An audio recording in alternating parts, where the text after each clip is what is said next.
the sun never stops shining. Let me take you to an island where the sun never stops shining. I gotta get some brew, cause I just got paid. Put up the canopy to get some shade, so we could kick back like it was nothing at all.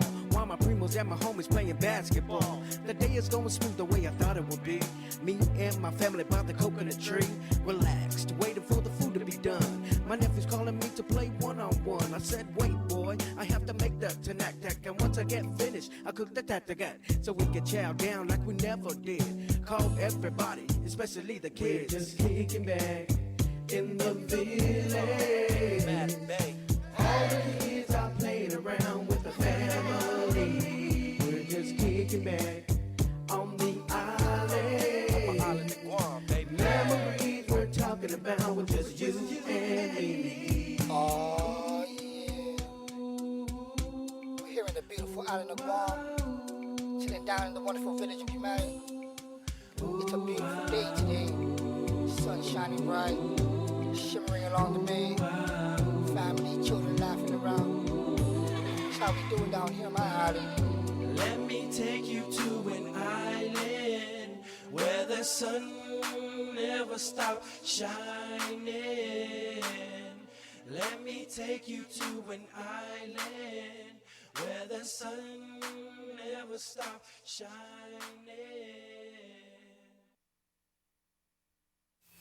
KUAM-FM Hagaya, Guam. You're listening to The Link with Chris and Sabrina on Breeze 93.9.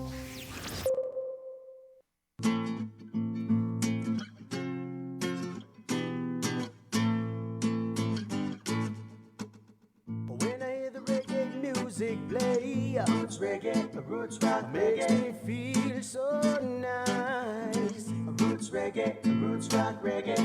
When I hear the reggae music play, roots reggae, roots rock reggae, feel so nice. Roots reggae, roots rock reggae, yeah. Let the rhythm, yeah. Let the rhythm, I say. Let the rhythm take you away, yeah. Let the rhythm, yeah. Let the rhythm, I say. Let the rhythm take you away, yeah. Let the rhythm, yeah. Let the rhythm, I say, yeah. Let the rhythm take you away, yeah. Let the rhythm, yeah. Let the rhythm, I say. You feel the vibe take you up to the moon. You want to hear without them out of the room. You feel the music, y'all, it feel real nice. You feel the deep, it give you sugar and spice. One thing that go on, make it alright. Think the melody and rhythm and you're a bit uptight. But now, can you feel the positive vibration? Spread across the world and after one love nation. When I hear the reggae music play, roots reggae, roots rock makes me feel so nice. Roots reggae, roots rock reggae. When I hear the reggae music play, roots reggae, roots rock reggae, feel so nice. Roots reggae, roots rock reggae, yeah. Let the rhythm, yeah. Let the rhythm, I say. Let the rhythm take you away, yeah. Let the rhythm, yeah. Let the rhythm, I say. Let the rhythm take you away, yeah. Let the rhythm, yeah. Let the rhythm, I say, yeah. Let the rhythm take you away, yeah. Let the rhythm, yeah. Let the rhythm, I say.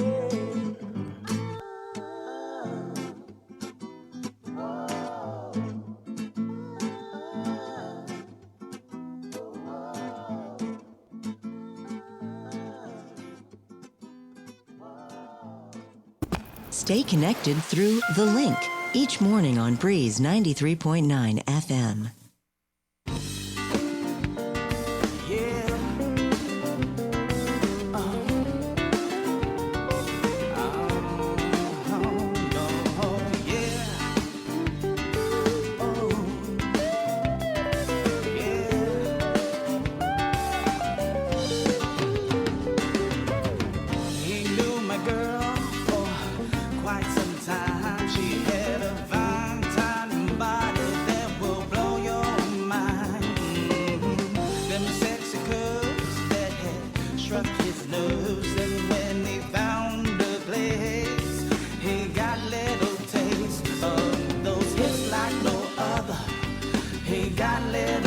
Let me tell you, under the covers, they were each other.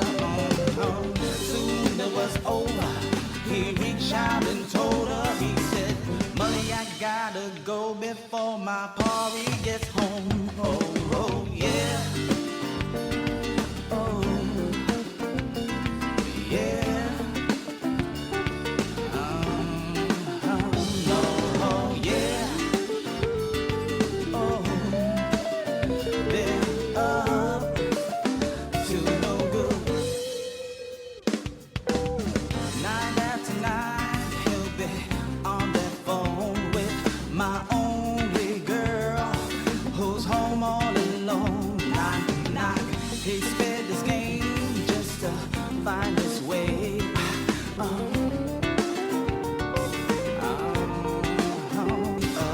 Those hips like no other. He got a little closer. Let me tell you, under the covers, they were each other. Soon it was over. He reached out and told her. He said, "Molly, I gotta go before my party gets home." Oh, oh, yeah. Oh, yeah. No, oh, yeah. Oh, yo, James, take it away.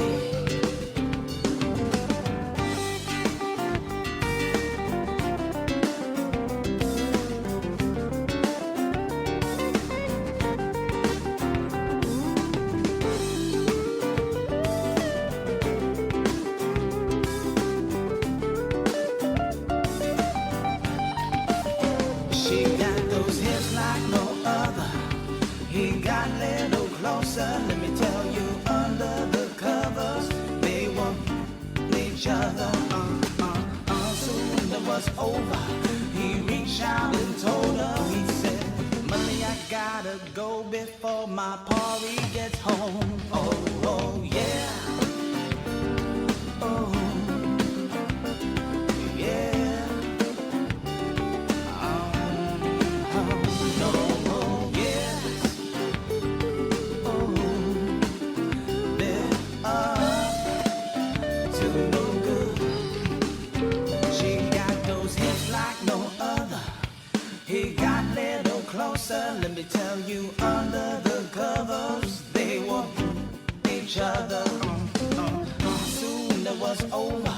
He reached out and told her. He said, "Molly, I gotta go before my party gets home." Oh, oh, yeah. Oh.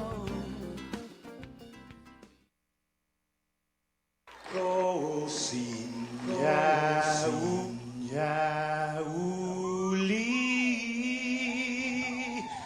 die sombranzelten meg, et zu te saluda, antes hum niga, Radzalden malak estrezas, durante in todo in memu, a nogi distancia, como kupugi palu, zangiman malak guafi, ikonum nasugi airi, prebatu la noci, nai banderata gaigi, pues atan fanni bandera, kau esta pagua pumalalapa, giluk tanu man libri,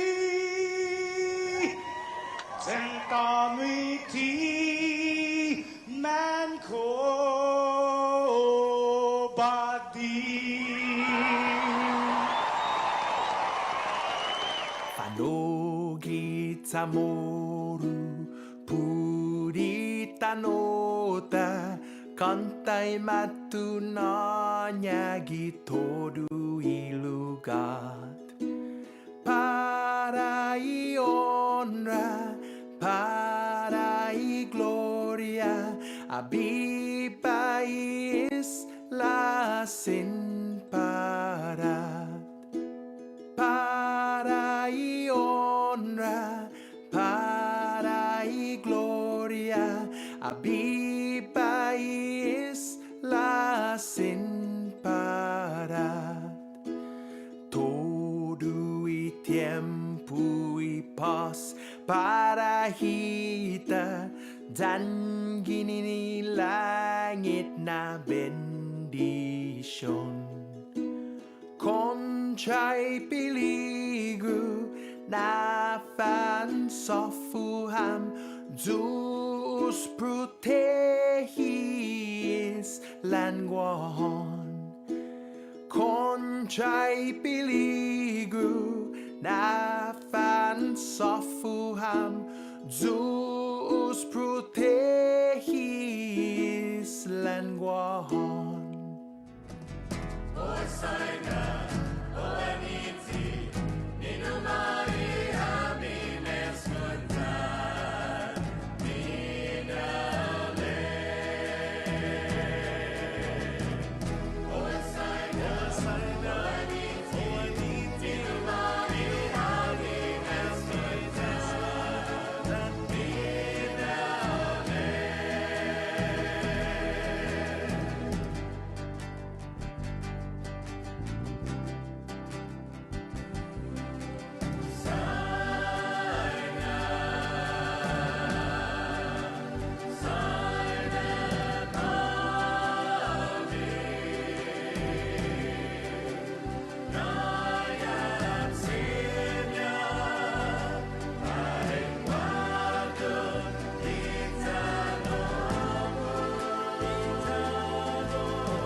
loco, quien ni más tacalo, y corazón ten imas figu, nani nasinyaku, pressing my satu, para batutei, ten defendi, hinengi, cultura, lenguaje.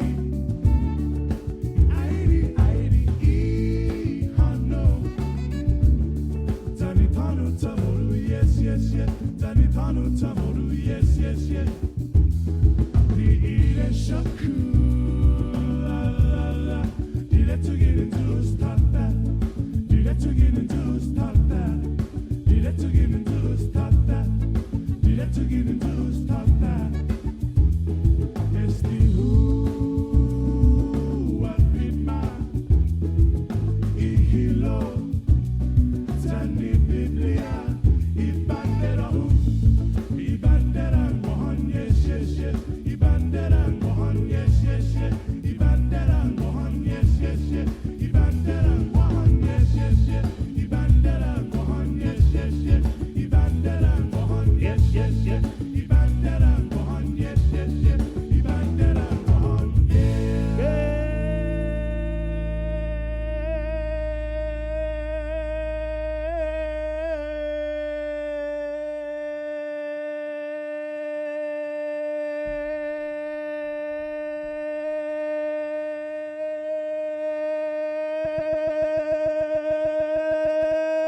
Good morning, Guam. Right on. Friday, woohoo, business. Oh, business Friday. Yeah. COVID. Right on. Good morning. Good morning, Sabrina. Good morning. Hi. How are you? Okay. Too loud? No, it just sounds really hollow, but Hollow. it's okay. I've been called that before.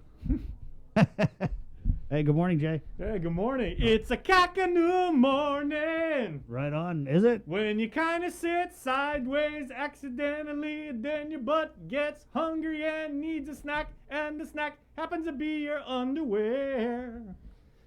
Am I revealing too much at the top of the show? Okay, I'll shut up now. That's why you don't wear tidy whities.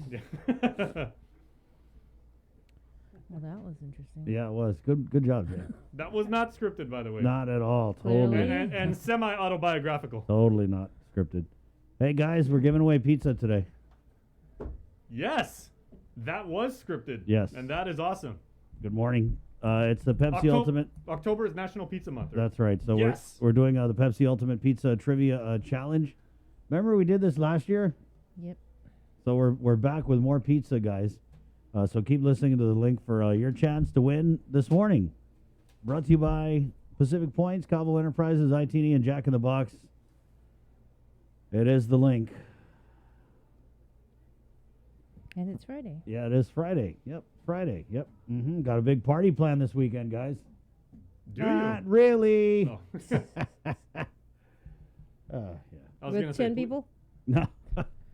25 people outdoors? Right. Yeah. But must be I vaccinated. couldn't even Must think of be 25. VIPs. I couldn't even think of 25 people that I want to invite. Drops off after like 8. Like, 6:23, guys.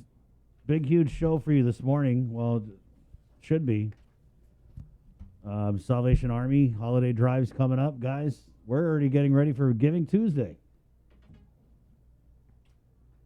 Guam Guard, Mark Scott, Major Anton Uggan, Department of Corrections. They had this master plan, and it was like the part of the master plan they had to like identify. Was it like the positives and the negatives of DOC or something? Strengths and weaknesses. They had to identify the strengths and weaknesses for this Department of Corrections master plan. And the strengths was like one thing. The weaknesses was like 50 pages. So we're getting Major Anton Uggan. That's a little bit of a embellishment there. Yeah. But just a little, though. You get the point. It was taking slight liberties. I mean, no, it was weaknesses. It was like, okay, our guards deal drugs. This, we need to do better vetting. It was crazy. So we're going to get Major Anton Uggan. And it looks like, all these issues can only be remedied by building a brand new prison. Ha! We're going to get a new prison. We're going to get a new hospital. Yeah, so that's happening. Then we're going in with Miss Maisie, with Jason. Yes, so we are doing the greater good, and she is going to continue to say, what you can do to, if you are feeling, particularly stressed, and there's certainly been a lot of that going around No way. over What? the last few weeks and everything like that. So Maisie's going to come on. We're going to talk Who's about stressing, Jay? And you know what? We're probably going to get a much needed cameo from that beautiful. Is that Labradoodle? I think Yeah. it is a Labradoodle. It's a combination of a Labrador and a poodle. Which The curly hair dog. yeah. First time I heard of like a Labradoodle, I was like, okay, I got it, but I was like, that seems kind of. Any relation to a snickerdoodle? No, we're supposed to. This is an interesting chain of events here. We were trying to get Sarah Thomas Nutty Dog she's the Democratic Party chair, to come on this morning,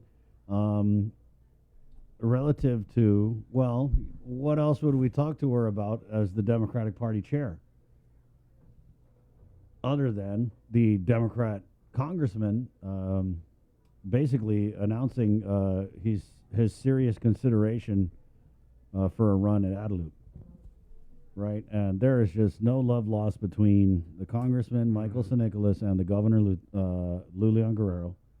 I'm not sure how Lieutenant Governor Joshin might get along, but definitely with Governor Lou and Mike, there's some, a little bit of something there. Technically, he worked for her too, right? Maybe even indirectly. I don't know if she was running the bank then, but yeah, he was some kind of He was a banker at Bank of Guam for a couple of years. I remember that. Yeah, so with that announcement, obviously, the Leon Guerrero Tenorio campaign came out with a quick announcement, and they said, hey, the pandemic's not the time to campaign, but we've been campaigning the whole pandemic, but you can't. Yeah, and so we asked her to come on, and it was looking like she was, and then now she's not. But it was interesting to me because we did this poll for our KUAM. It was at the Daily Question, and it was basically, would you vote, or who do you want for the governor? You want Governor Lou, Congressman St. Nicholas, or there was even a neither. I don't know. Is it neither or neither? I say neither. Yeah, neither. It was, or there was a neither. But it was so funny to me because given all this drama in the Democratic Party between Governor Lou and Congressman St. Nicholas, and we always, when we get Sarah on, she's always got this tone I'm trying to stay out of it and stuff. But she actually voted on our poll, which I thought was pretty interesting. Oh boy, all the Leon Guerrero Tenorio cabinet members, they were jamming this thing. I'm looking at I'm going through the comments right now. R. Respicio votes for number 2. That would be, I wonder who that may be. Who could that be? R. Respicio. You guys know any R. Respicios? I think I might know one down at the port, maybe. Maybe, I don't know. He doesn't really come on. Okay, anymore. and even though it was not an official option that was put here by our Tomas Mangolonia, Chamorro Hammer puts Manny Pacquiao all the way. Interesting endorsement, different election. Right, yeah. Manny's, of course, now running for president of the Philippines. That'd be interesting. So 628, we got Tomas coming on about the Daily Question, right? You know who's also got some opinions about a really good podcast episode coming out specifically about how, I believe the title is, the election circus has already begun. Yeah. Sean Gumatato, who's already in. We're going to bring him on, yeah. But we have another Sean. If Sean Gumatato can just hang on a second, because there is another Sean, a member of the Extended Link fam, who's having a wonderful day today. It is Joe Sir Jr. Oh, nice. There you go. So Sean Termulo, happy birthday right to on. you. Oh, here we go, guys. Bulldogs. Ookadoo. Woof, woof. Ready? Happy birthday to you. Happy birthday to you. Happy birthday, dear Sean. And everyone else's birthday it is today, too. Happy birthday to you. May the dear Lord bless you. Achoo, it's not COVID. May the dear Lord bless you. May the dear Lord bless Sean. And everyone else whose birthday it is today, too. And Ukadoo's class of 2022. And Jason is Kakanu. Thank you. Happy birthday to you. It's the first of the month. It is. Remix. That's first of the month, guys.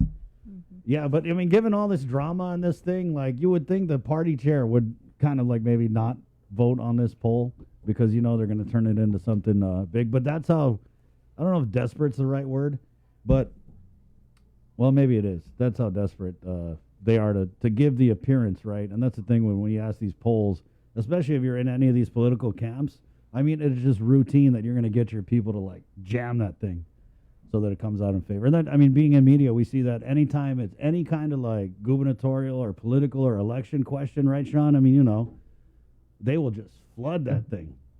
Flooded it. Yes. Yeah. First off, good morning, Sabrina. Good morning, Chris, and good morning, Jason. Yeah, absolutely. I mean, I would be surprised if they're not already on that poll. Oh, they're all over it. They do listen to your show. Yeah. So we'll get Tomas with the results of that this morning. He's coming up. Right. And Sean, we're going to get to the news, but you got a new episode of That's It, That's All that we're going to break bread with you about this morning. There you go, Sean Gumatauta, 6:30. It is Friday, October 1st, year of the COVID 2021. Let's go ahead and do the news now. Oh, I thought we were going to talk to Sean. Oh, you want to talk to Sean? We can talk to Sean. Okay, Sean. Hi, Sean. How are you? You guys Don't remember joke on that Sabrina's the boss, coffee, right? bro. So we No, have no, to no. make sure we're listening to the boss here this morning. I'm Good listening to the morning boss. you again. That's boss. What boss says goes. Okay, we're now talking Absolutely. to Sean. You got a great title, Sean. You sent it to me maybe about like an hour ago, and you're like, hey, if I can come on and everything like that. But it's the election circus has already begun, right? Now, are we talking three ring? And you're not just talking about Guam, too, is you're covering basically the entire region. Yeah, Jason and guys and everyone listening, it was kind of about what was happening with Guam, but we're watching what's happening in the CNMI. I've been watching a lot of the political activity that's going on in the state of Hawaii as well. A lot of friends there and been recently doing some work out there. So it's been a lot of eyeballs on what's happening relative to the gubernatorial politics. And yep, it's all coming to the headlines, and and again, we're a year out, and we'll be there in a year from now, perhaps telling the people of Guam either we have the same person leading our island or we have a new governor. So a lot of the podcast is focused on that. Yeah, and there's a whole other political party too that exists that but they have to. There's other political party. They also have to put up a candidate. Oh yeah, no, I don't think I didn't forget about all of my Republican friends. Oh, they're the Republicans. That's it. Yeah, that's it. It also speaks to kind of the state of that side of the house too, and, Right. I'm just being pretty honest about it, unless because I know my phone hasn't rang, and I know a lot of other Republicans' phones aren't ringing right now relative Right. to who's going to be jumping in the fray. Right. But yeah, I do take a little bit of a my take on that as well. Right on. So here you go. It's a little It's hard, sniblet. it's hard not to ignore our friends in the GOP. Yeah, I know. A little sniblet of Sean Gumatauta's latest episode of That's It, That's All. Clock strikes 1 year from an election. Everyone in the media and the political apparatus perk up. Each are looking at the days in the calendar and ticking them off one after another. For the party leaders, this is a time to reassess what direction issues and actions are taking incumbents. Party leaders are looking at options to those actions and who can be the next standard bearer. For the incumbents, this is a time to start making noise about one issue or another.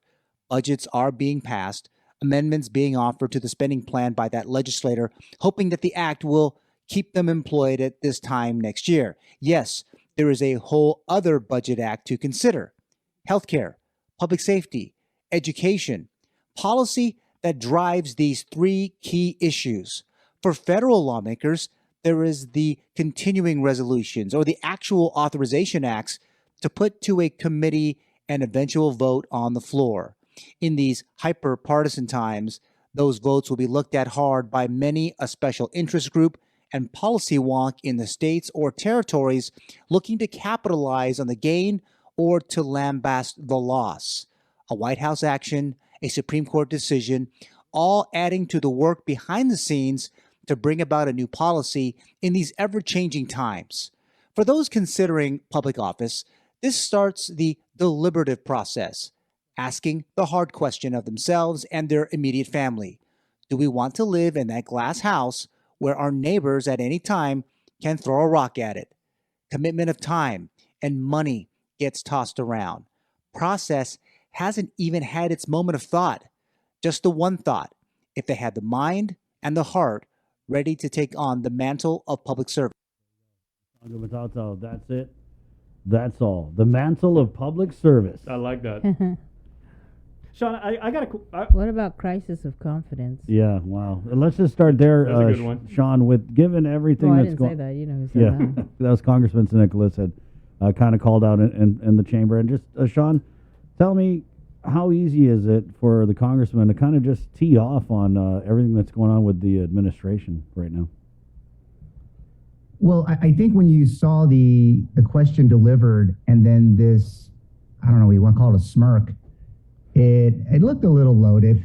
I think they were looking for that bit of a splash in that big meeting because otherwise it was fairly uneventful. Yeah. But you recall any other elements of that meeting with the chamber? Yeah, that's what Bree and I were talking about that day. It's like, hey, was there even a meeting? Because this was like after the Yeah. meeting, and that's No, I mean that's a great question. I mean, we think about they were there listening to something, and then all of a sudden, the only something that came out of it was we are considering it. That was the big one. We.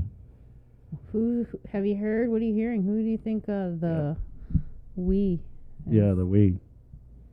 Well, he always Well, at refers this to himself point, as we. I don't know. I mean, I think it might have been on your air a couple of days ago when they were mentioning, when we think about we, who would run with them? And so if you think about the entire apparatus on the other side of the house, right, with the current incumbent, and is there anybody in that party that would jump ship to join the congressman? I don't know. And I think that's going to have to be, I think it's September now or October. Maybe the next month or two, there might be someone courageous enough to want to do it in these times.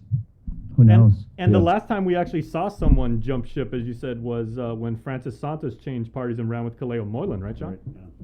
Right. And so that's a great point. And so I don't see anybody maybe in the current, political, that's there in front and center for a lot of different things. Obviously the top of the ticket is what drives the entire agenda, but the second person is going to help bring votes. And can they together bring enough votes in a primary? Obviously, the Democrats are always very active in the primary elections. This is the big one. This is when everyone will come out in 2022, the big general election. And yeah, it should be pretty exciting to see what happens over the next 2 months. Sean, I know that you had seen there was a graphic going around, I want to say it was a couple months ago, and it was like San Nicolas Terlahi.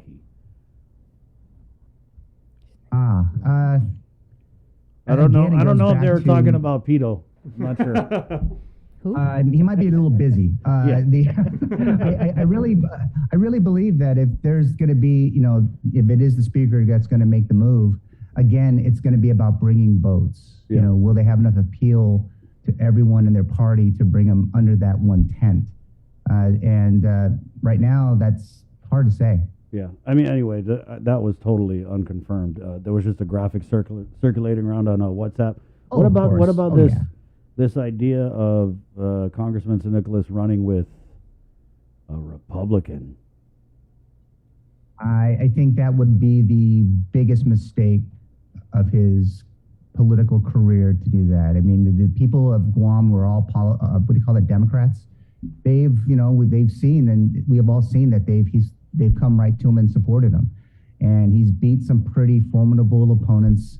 Why would you start now to go look to the opposition party to bring someone that'll help you run the island? I don't see any upside, and that's just not.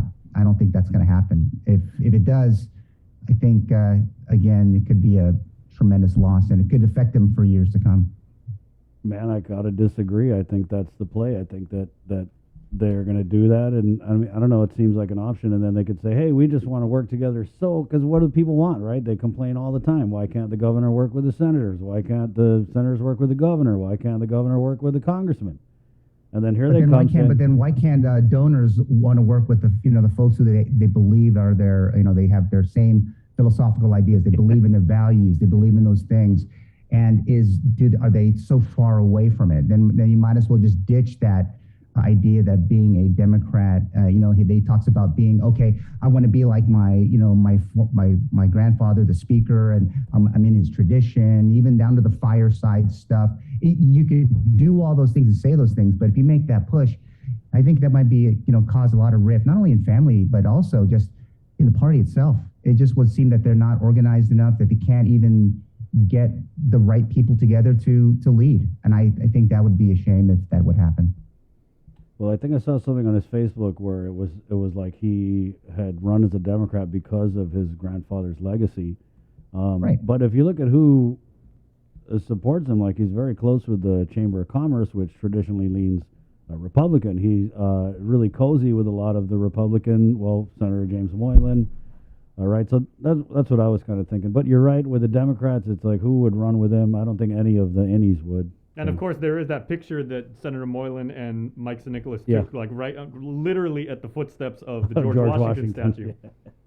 Or even my friend Juan Carlos Benitez, you can run with him. I mean, he has a picture with him all over Washington D.C. as well. So it's now you're getting feisty, Sean. any picture that he has, that's a potential running mate. I mean, I don't have any pictures with him, but if that was the case, they're running together. I mean, it could be anyone. Could be Father Felix from Joinia's church. It could be anyone. You don't bring Father Felix into this, Sean. I love Father Felix, but anyhow, but you know what I'm saying, right? Yeah, I got it could be any picture of anybody.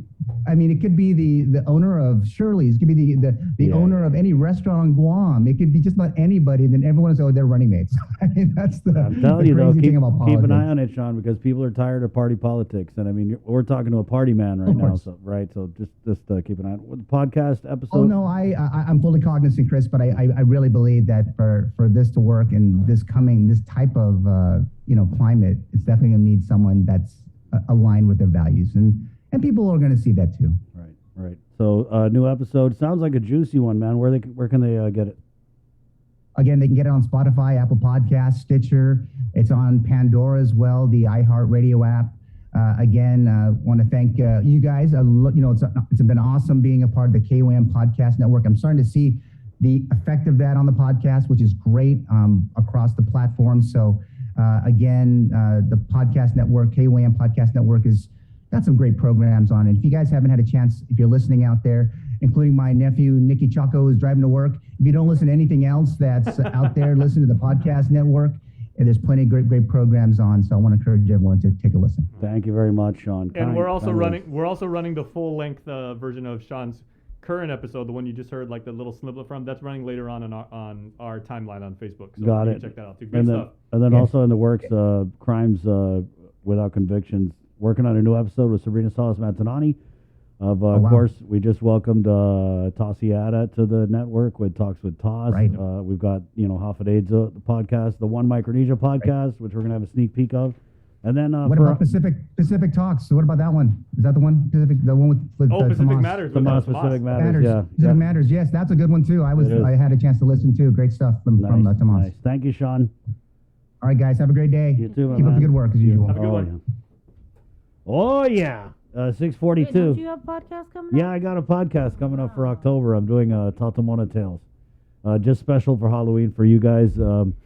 It covers just a lot of different stuff with Tatamonas from like a research standpoint, and then of course we go in and we share some Tatamona stories. Actually, did an episode with the island's only exorcist. That's right, we have an exorcist here on Guam, and that's coming up in October. Well, wow, it's October already. Mm-hmm. Whoa.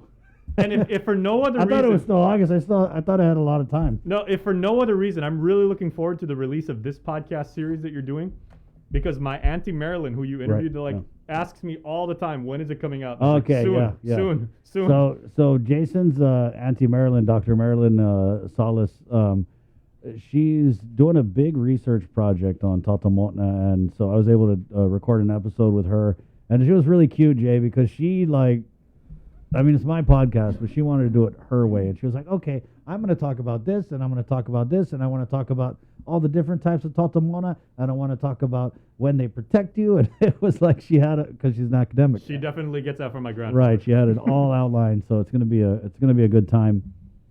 And a little spooky, of course, Tatamona Tales on the KWAM Podcast Network. It's 6:43, Friday, October 1st. Let's go ahead and get into the very latest from the KUAM News team. Good morning, Sabrina Salas-Matanani. Off it, everybody. The Joint Information Center reports Guam's 197th COVID-19 related fatality occurred at GMH on September 29th. The patient was a 76-year-old man vaccinated with underlying health conditions. He was a known positive. 58 people are now hospitalized for COVID. 14 patients are receiving ICU level of care. 8 are on ventilators. Out of the 58 hospitalizations, 35 are unvaccinated. The vaccination status of 1 is unknown and 22 are vaccinated. Public Health reports 144 new cases of COVID from tests out of 1,295 performed on the 29th. 49 cases were identified through contact tracing. To date, there have been a total of 15,041 officially reported cases, 197 deaths. 3,631 cases are in isolation, and 11,213 recoveries. The CAR score, surprisingly, has gone up a little bit. It's at 24. The Guam Department of Education confirmed 3 employees tested positive. They are from Daniel L. Perez Elementary School, Finagayan Elementary School, and Teason High School. To date, a total of 119,436. That is 87.6% of Guam's eligible population is fully vaccinated. With more news now, here's Hannah Devonzo. This news update is brought to you by Pacific Points. Do more, get more. Half a day, good morning. I'm Hannah Devonzo with your headlines here on The Link. Senators continued deliberations Thursday on a measure to pay for what would be Leon Guerrero's administration signature project. The bill to authorize the financing of a $1 billion hospital complex is getting a thorough look over by lawmakers. Nestor Lecanto reports. Governor Leon Guerrero has pledged $300 million in American Rescue Plan money for the proposed new medical campus, dubbed the 21st Century Healthcare Center. Officials have said they will look into as many sources as they can to further finance the project. GITA CEO Melanie Mendiola says they've already engaged a consultant to determine the medical campus needs. We are also doing some preliminary planning work as far as what it's going to cost based on how much space is currently occupied by the 3 agencies. There is no design as of yet for the medical campus. And in order to get a design, you need money. And that's why we're here.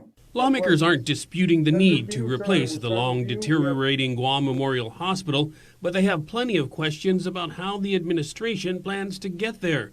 The bill by Senator Joe San Agustin identifies $35 million a year from earned income tax reimbursements to pay for a build, operate, and transfer type deal. We would like to utilize the entire $35 million upfront for the purpose of site survey, site prep work, in addition to infrastructure work. So we are requesting that we have available access to the entire $35 million in the first year, or as soon as possible. Then there's the site itself. Eagles Field in Manila was identified as the preferred location, but it's currently owned by the military, which raises concerns with Senator Frank Blas Jr. My uneasiness here is it's not having not even half a plan of, whether or not we're going to have to build this campus here, or whether we're going to have to build the hospital facility on another place. Officials say they expect the Navy to sign over the land as early as next month. Further discussion on the bill will continue on Friday. For Guam's News Network, I'm Nestor Lecanto. Healthcare workers have seen the pandemic from a different point of view, the front line. In this new series, we take a closer look at the response at the Guam Memorial Hospital. Tomas Mangletnia has more. Isaiah, healthcare workers have seen the pandemic from a different point of view, at the front line. In this new series, we take a closer look at the response at the Guam Memorial Hospital. Here's more. It was once known as a COVID hospital. Almost 2 years later, healthcare workers are still holding the line. We continue to serve this island. We are exhausted. We do everything we can. We stretch every way we can. COVID has taught us that we have absolutely no limits. So we keep pushing. for everybody in this community. KUAM News goes behind the scenes at the Guam Memorial Hospital, where those limits continue to be tested. 9 weeks into the island's third surge, with triple-digit positives daily and more patients dead on arrival. We've opened about 7 COVID care units throughout GMH or GMH facilities. We have opened new areas or transformed new areas, and this is a unit where we've mixed COVID and non-COVID patients. It used to be, when we weren't in a surge, it used to be just a cardiac unit. You can feel the exhaustion, but also the courage and commitment to save lives. We're taking care of some of the sickest patients on the island, and we just have to push through. Sometimes pushing through a breaking point. Staff here are really tired and burned out. Some are a little unhappy. It's sad to say, but this is where they're at. They're really tired. They're really burned out. They've exhausted a lot of themselves on the second wave, and then we recovered from the second wave, but getting hit again on third wave with far less help than the second wave, it really has took a toll on a lot of the nurses. These nurses have been here from the start. Some of our hardest days is we're doing everything that we can to help these patients, and when you're not seeing them get any better, despite all the treatment you're providing, all the proning, all the education, that it's just sad. And unfortunately with this third wave, we're seeing a lot of patients that they don't want help. They want to leave. They want to go home. And we're telling them, you're really sick. This is the only place where you can get your treatment. And even despite all the efforts you do, some of them still, they want to go home. More than 12 U.S. Army Reserve nurses are here to assist with patient care at the Guam Memorial Hospital. The nurses are from the bases in Washington, Texas, and Hawaii. According to GMH PIO May Habib, the nurses went through orientation today. These DoD nurses are a much welcomed relief. It'll augment our care. It'll help us, give somebody a day off or a change, or really have them take their day off, which is huge. We're really excited. According to a release from Joint Region Marianas, the multidisciplinary nurses will work alongside GMH nurses and medical staff to support critical patient care in areas such as the ER and ICU. They will assist with COVID and non-COVID patients. They are here as part of the FEMA mission assignment for at least 1 month. A cluster of COVID was identified in the village of Haggett. According to village mayor Kevin Saswico, he had to call public health for help to test an entire block. About 2 weeks ago, we received a call from one of our constituents who was trying to get some assistance for her family, and she was unable to contact the 311, and unfortunately they didn't have a vehicle to take them to any of the test sites. We did identify that there was a cluster group within this certain area, and the week after, just to be sure, we went back to go and test the rest of the block to see if there was any more positives, and within that block we discovered that there were some other positive cases within that area. Mayor Saswico confirmed the family who tested positive has now been cleared by public health. As for the other families, they are still being monitored for symptoms of COVID-19. That's it for now. We'll see you tonight for KUAM's News Primetime. This news update is brought to you by Pacific Points. Do more, get more. A bill that would prevent a government shutdown at midnight is expected to pass in the Senate shortly, but as Delbra Alferone explains, the bill is less than what the Democrats wanted, and the future of the president's agenda is uncertain. I begin this morning with some good news. Senate Majority Leader Chuck Schumer has announced senators have agreed on a stopgap government funding measure. With so many things to take care of here in Washington, the last thing the American people need is for the government to grind to a halt. The measure would fund the government until December 3rd of this year. This concludes a bitter battle back and forth between Democrats and Republicans.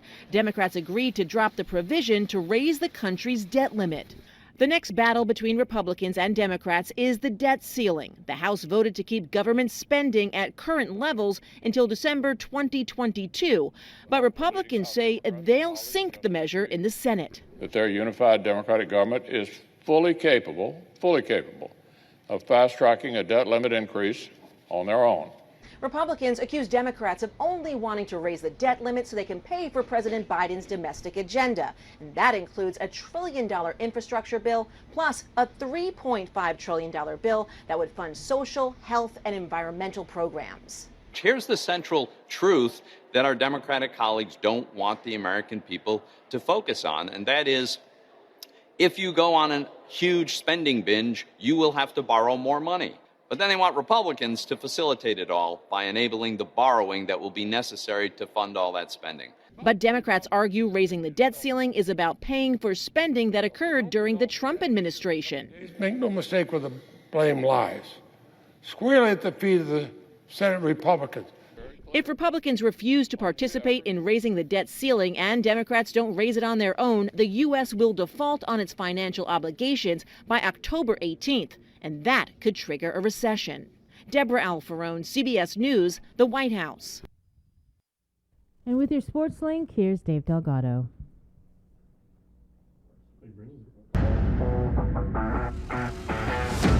Sports Link brought to you each week by Pure Alkaline Water, Mariana's Irrigation and Landscape. I'm here with Mara Tamayo, Lavana Roman, and Hannah Rojas, who play rugby for the Mount women's rugby team. You guys already played 3 games this season.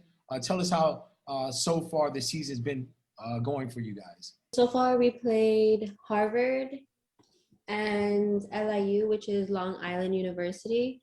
We also challenged Manhattanville, but that was a sevens tournament. For Harvard, unfortunately we lost, but for LIU, we won. And that was an achievement for us. We're striving to get to the top 4 in our division, and we have to prepare a lot for the next upcoming games. Well, Lavana and Hannah, you guys are both seniors on the team. Any goals or expectations for this season? Well, not specifically for this season, but my whole 4 years in general, it was a personal goal that I wanted to make for myself, that I wanted to make the starting roster all my 4 years for every single game, no matter if it was 15s or 7s. Like, that was just my goal of just like working hard, and then my reward was just getting on the roster and playing in the starting 15 or 7. For me, it's really been about like leaving everything I have on the field. As a forward, it's really competitive. We have a lot of people in the same position, and I always wanted to put in as much work on the field as I can before our subs come in. I know there's quite a few girls on the team that, came from the island. And how has the roles for the Guam girls been on the team, and how have they impacted this year's season? We gain a lot of respect, like every single year. It doesn't matter like where, like what school you come from, or whether public or private. Like, we gain a ton amount of respect because we work hard. Like, we put our bodies on the line. We're willing to learn. Like, we're coachable. Like, we just like to be open to new things. And I know Guam was like, the rugby was very like physical, and now since we've been out here, it's very technical now, and we have to start thinking about a lot of things. So our coach really pushed us to do that, as well as our team. So when we go back to Guam and when we like share our experiences, we'll just be like, you have to keep an open mind, because the way we play rugby in Guam is different from the way you play rugby out here, and we just have to learn to adjust. I would say that coming from Guam and playing all the way out here in Maryland, it gives me a large sense of pride, because not only are there girls here playing at the Mount, but there's girls playing at Dartmouth, there's girls playing at American International University, and just the mere fact that all these women, especially coming from Guam and playing this massive physical sport, it just fills me with so much pride and happiness that, hey, we may come from a small island, but we're here to show the entire world that we can put up a fight. I think coming from Guam and coming from such a small island too, just like Vana said, we do gain a ton of respect for one another, and we do create a huge bond here. It really didn't matter if we came from like Ukuru or Academy or GW. We all play as one here, and it's fun representing our small island. Here with Michael Kittigwa, OCR competitor, represented Guam out in Vermont. Just talk about the event and how things went for you out there. Yes. So I did about 3 races in the obstacle course racing world championships in Vermont. And I did first the 3K pro men's division. That was on Friday. And then on Saturday, I did the 100-meter sprint obstacle course. And then on Sunday, I did a team co-ed relay. The 100-meter event, I know that was just a short, compact course, but it seemed like you were able to breeze through it rather smoothly. Relatively smoothly. Of course, there was a few hiccups along the way. We only had 2 chances within an hour to do our 2 runs. So I had to really study the course beforehand and try my best. A few times I had to redo an obstacle because I didn't fall, but I didn't necessarily go through it real smoothly. So I just essentially restarted that same obstacle and tried my best to pick up time. And that was essentially the course that I was focusing on out of all 3 of them. How was the weather? I know in previous competitions, sometimes it was cold, sometimes it was rainy and wet. Yeah, so on the first day, it was starting to rain, and I was already preparing to be cold and wet. And then thankfully, at noon when I was starting my first race, the sun started to come up and dry up the course, and it continued to be dry and sunny and warm. It was relatively warm throughout the rest of the weekend, so it wasn't too bad. And how was it traveling with the Guam team, supporting one another and just, representing the island? Oh, I mean, it was fantastic. We carpooled. We drove from New York and drove all the way up the East Coast to Vermont and stopped along the way to one of their in-laws in, Connecticut. So it was maybe a 3-hour drive along the way. And we just all supported each other and did some warm-ups and trained and got mentally prepared. And what's next for you? The next competition? Well, it's, of course, next year I'll be competing again, and I plan to qualify. But in between that, I'm training to do the ANAA, American Ninja Alliance, or something like that. Anyways, it's a ninja competition in the States, and we should be having qualifiers here on Guam, and then competing in, I think, Las Vegas for the championships, I believe. Kiara Hutchinson, 2021 graduate of Notre Dame High School, recently getting the call up to play for the Massacada, our women's national soccer team. Where were you when you got the word, and how did you feel when they announced that you are vying for the goalkeeping spot on the team? I would say it happened when I got back from the training camp back when we traveled to Chula Vista. After I had finished training with the U20s, when I came back, seeing as I had both aged out of that age group, I started training with the Massacada, but I really got word for it when we found out that we were going to Lebanon, but then, all of that stuff changing. But that was when I found out that I was being called up to really play for our team. And it shows your hard work's paid off. You've been in the program for a while now, and what does it say to the coaching staff to believe in your skills and what you offer to play on the women's national team? I've been in the national program since I was 12, so recently it would be about 6 years, and it's truly an honor to be called up, especially because when I first traveled with Massacada, I was about 14 years old, and now that I'm actually having the chance to start for them is really a show of my progress as a keeper, and that my coaches truly have faith in me, and I'm really proud of myself, and I'm really excited to represent our island in this upcoming tournament. The goalkeeping position is a tough position facing teams overseas. And, for you personally, what are some of the things that you do to prepare yourself for your position? I take my coach's advice definitely into consideration whenever I'm doing something, especially when it comes to set plays and new possible playing styles that we're doing. And with that, I'm able to adjust and figure out what I need to do, as well as communicate with my teammates as well, because soccer is it's a great sport, but it makes it even better when the team is able to communicate properly with each other. And that's a part of my job as a goalkeeper, learning to be able to communicate with my teammates and being able to support them in any way I can. Well, you were able to get in offensively for the Royals and score some goals the last time you played high school soccer. So seeing that side of the game and translating it to the defensive side, how has that helped you as far as maybe just vision on the field in general?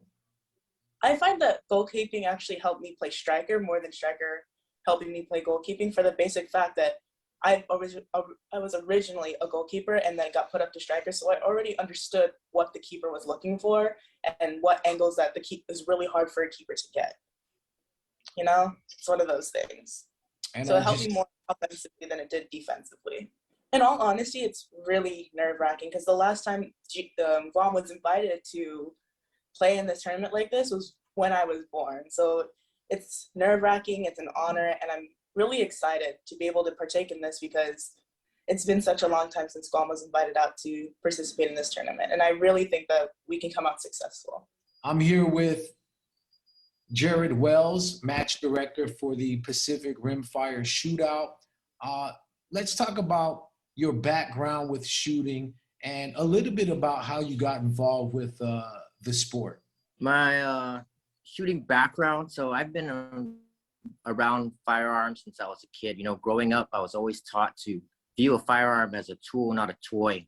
So with that, you need a proper training, education, to be disciplined, in order to safely handle a firearm. So keeping those keys in mind, that's how we kind of came up with the Pacific Rimfire Shootout. It's a great introductory to all levels of shooting, from entry level youngers up to expert level shooters.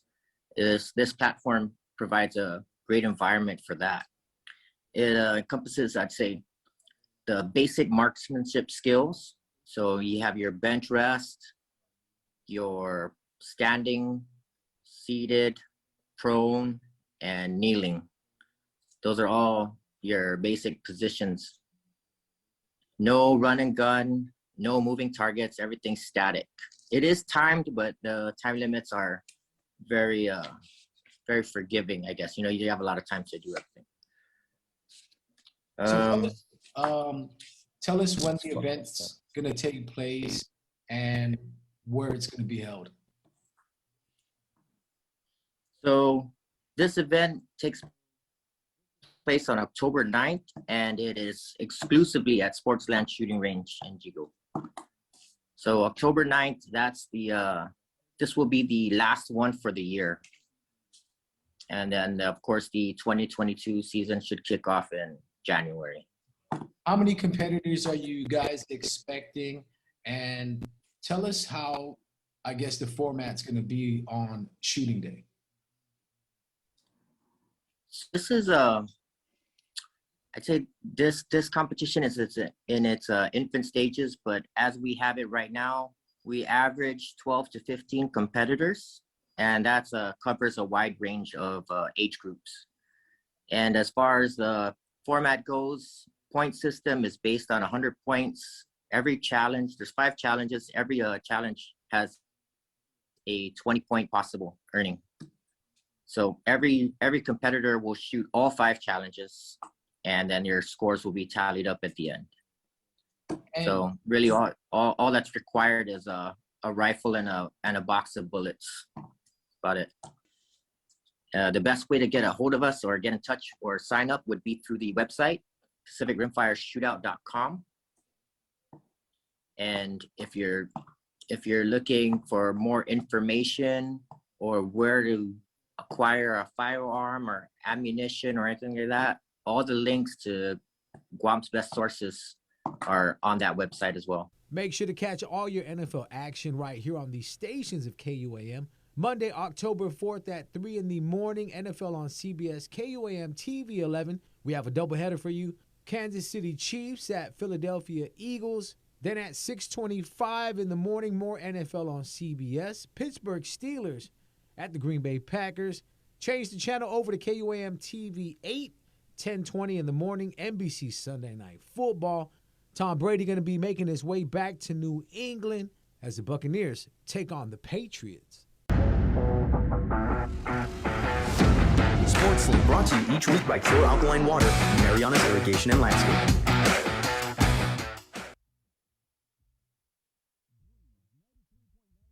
This season, KUAM Communications is ready to go with more games, more championships, and more sports specials guaranteed to bring out the fan in you. Don't miss a minute of gameplay from NBC on KUAM TV 8 or from CBS on KUAM TV 11. We're bringing you all the action and excitement brought to you locally by Michelob Ultra, the superior light beer, Mariana's Irrigation and Landscape, and Docomo Pacific.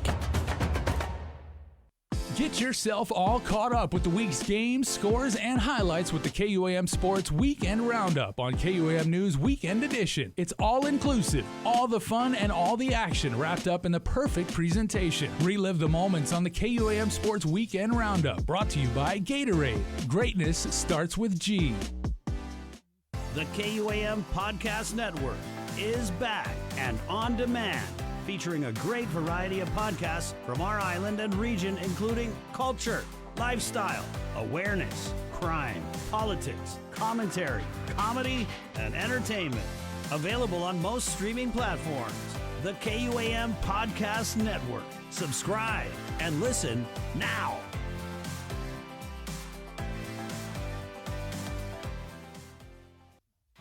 Breast cancer is the second leading cause of cancer death in women. The chances that a woman will die of breast cancer is about 1 in 38. Although there is no sure way to prevent breast cancer, there are certain things that you can do, such as eat healthier and exercise. For more information about breast cancer, go to the American Cancer Society's website at cancer.org.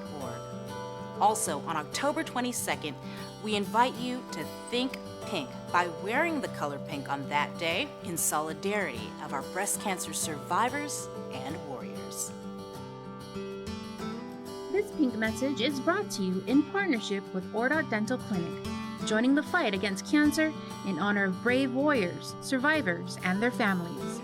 Island Cancer Center and American Cancer Society.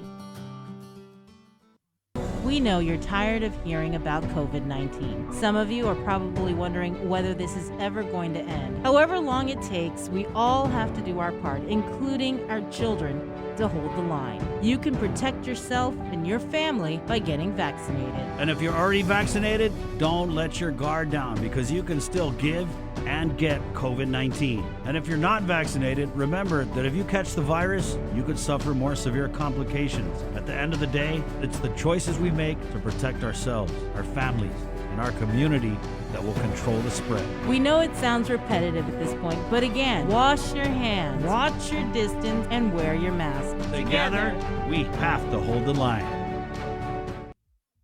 Uno Mixed. We're mixing it up on the last Thursday of every month with a look at lifestyle, entertainment, food, and so much more on the stations, networks, and digital platforms of KUAM Communications. Uno Mixed is presented to you by Docomo Pacific, Better Together, and Pepsi. Celebrate National Pizza Month with the Pepsi Ultimate Pizza Trivia Challenge. All you have to do is listen to the link during the month of October, and when prompted, call 671-637-0094 with the answer to the Pepsi Ultimate Pizza Trivia Challenge. Winner will receive a gift certificate from our participating pizza parlors and a 12-pack of Pepsi, brought to you locally by Pepsi.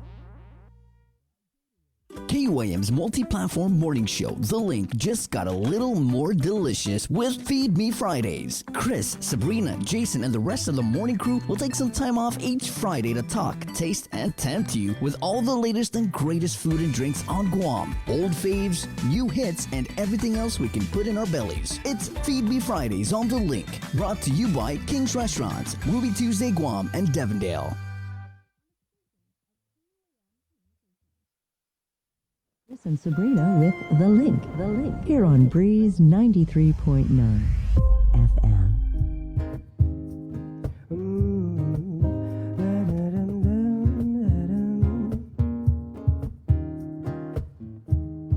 Sleeping all night, waiting to find. All right, welcome back, everybody. The Link is here on a Friday, and joining us in the Zoom room, and it has been far too long to have the rays of sunshine that our captains Eric and Carrie Rudd with the Salvation Army Guam, people that never stopped working throughout the pandemic. In fact, they voluntarily and willingly and happily took on more responsibility, still in their infancy as leaders of the Guam chapter here. But they've become very, very dear friends of ours and an integral part of this show. So Eric and Carrie, half a day, and welcome back. Welcome home to the show. Half a day. Thank you so much. I'm glad you guys are healthy and doing all right. Yeah, we're hanging in there. We're just like you guys. We're trying to do what we can to keep things together here on the island, and we care so much about the community. But I know, despite your workload being what it is, we're going to talk about the holiday season obviously coming up on the calendar. But Captain Eric, you mentioned just like anecdotally during commercial break and everything like that, you guys also have some logistical reshuffling, as I understand it, going on. Yes, we're very excited. Just as fundraising on island is challenging and we're not going to have any influx of new donors anytime soon, we have to find a way to make our ends meet. And so people have been very supportive of our thrift store off of Marine Corps Drive, and we've just outgrown it. We were in a building that was 4,500 square feet, and we were just packed to the rafters. So we found a new place on Chelan, San Antonio, right down the street from California Mart, and it's a 10,000 square foot warehouse. Wow! With another section in front for a boutique. So we are going to take this month to shift from our other location to the new location, where we will be able to accommodate donations, accept donations every day, and do shopping. And we're going to expand from 6 hours a day, from 5 days a week, to 8 hours a day, 6 days a week. That is okay. So where in relation to California Mart is? Because like here on Guam, it's not like you take 34th Street and 8th Avenue and everything. We say California Mart. That is a great way to. It's about a block on the same side as California Mart on the right hand side. And so before you hit that one building, like with all the I think it's a Glassworks or like a Mirrors or a window company, right? There's I one believe so. Yes. If you've gone to 3 Squares, you've gone too far. Okay. Yeah. Great point. Plug that directly into Google Maps, and it'll tell you exactly where that is. But you know what? I mean, I'm preaching to the choir here and everything. But once you guys are actually up and running and everything, we will definitely come by, and we're going to do a live stream for you, because I want to see each and every square inch of that 10,000 square feet. Because excellent. And that's amazing, because I know a grand opening when we get we have to take off and go to Hawaii for meetings for a few weeks, but when we come back, we're going to have a grand opening. So we'd love to have you come in. And sure. Whenever you would allow us the privilege and the pleasure of coming down and everything like that, us, we'd be happy to do that. Cool. That's fantastic. Okay, so that's happening right now. Also, today is, of course, the 1st of October, which means Thanksgiving and Christmas right around the corner, which means that you and your staff have, a litany of activities. There's traditions like the bell ringing and, the Thanksgiving luncheon where we help our islands less fortunate and everything like that. But what does your schedule look like? Because, we just know what we can recall off the top of your head, but I'm sure yours is, full of red marks and, circle this date and, put a Post-it sticker up here. So what are you guys looking at? Well, we're looking at Thanksgiving, first of all. And Thanksgiving is you want to take that? I don't know what to do with these executive orders and how to plan. So tentatively, we would love to be able to do something, but with not being able to have more than 10 vaccinated people inside, I think it's going to be a challenging opportunity this year. Last year, we were at least able to gather people together and do Balutin style meal. So I don't know what it's going to look like this year. We're going to kind of just tentatively wait and see what the governor has for us. We don't want to increase the spread of COVID, but at the same time, we know that the people have needs to meet. We do have a relationship with Dusit Hotel. Last year, they were able to give us 250 meals just outright. And so we're hoping one of the reasons we're doing the thrift store is because we want to be solvent, and we're not. So we don't have a whole bunch of money in the budget to just go out and buy Balutin style Thanksgiving dinners for the community, but whatever it is that comes in, we're going to use for Thanksgiving. And what we would like to do is go out to the homeless and just deliver it to them, and then possibly to some of the mayor's offices as well. So that's the hope. We just have to, everything has to remain fluid with all the EOs and the changing climate. So, but something will happen. And of course, like the only thing that we've really gotten used to here is not knowing, what Tuesday to Wednesday to Thursday is going to bring and everything like that. But like Coach John Wooden said, failing the plan is planning to fail. So of course, you do have, your long-term idea of what might happen. And we would hope and we would pray that, by Thanksgiving, that's 2 months away exactly, that, our island will be in a much better position than we are right now as far as infections and hospitalizations and daily number of cases. So that you guys can do your We're sure that we're not able to do the Chamorro Village festival or feast with the 1,200 people, but we're like last year, we fed 750 Balutin style dinners, and so we're looking to do something this year. We're just not sure how much or how it's going to look. Yeah. But something's going to happen depending on what we're allowed to do. Were you guys? Thing is really fun. Yeah, refresh my memory if you would, because it's been such a crazy. Did you guys use like the drive-through format last year? Actually, we went out and we delivered to the mayor's offices, to global dorms, and some of the different places like that. Okay, yeah. And we went out on the streets and just served the homeless. Yeah, I was gonna say that the drive-through format seems to work like really, really well in a variety of applications. I mean, graduations have been held that way, and distributions of other food from the mayor's offices. So yeah, certainly. But you guys are getting it out there, and certainly you guys are going to network, with the mayors and with your partners, and figure out what's the best way to get it to people safely. Definitely. Okay, so that remaining fluid. Oh, so that takes us through Thanksgiving and everything. Then of course we're coming up on Christmas and New Year's. So Christmas is happening. Actually, this Monday is when we open up the phone lines for applications, Christmas applications. So Toys for Tots. Toys for Tots, and a Christmas dinner, and age-appropriate toys for all of the children.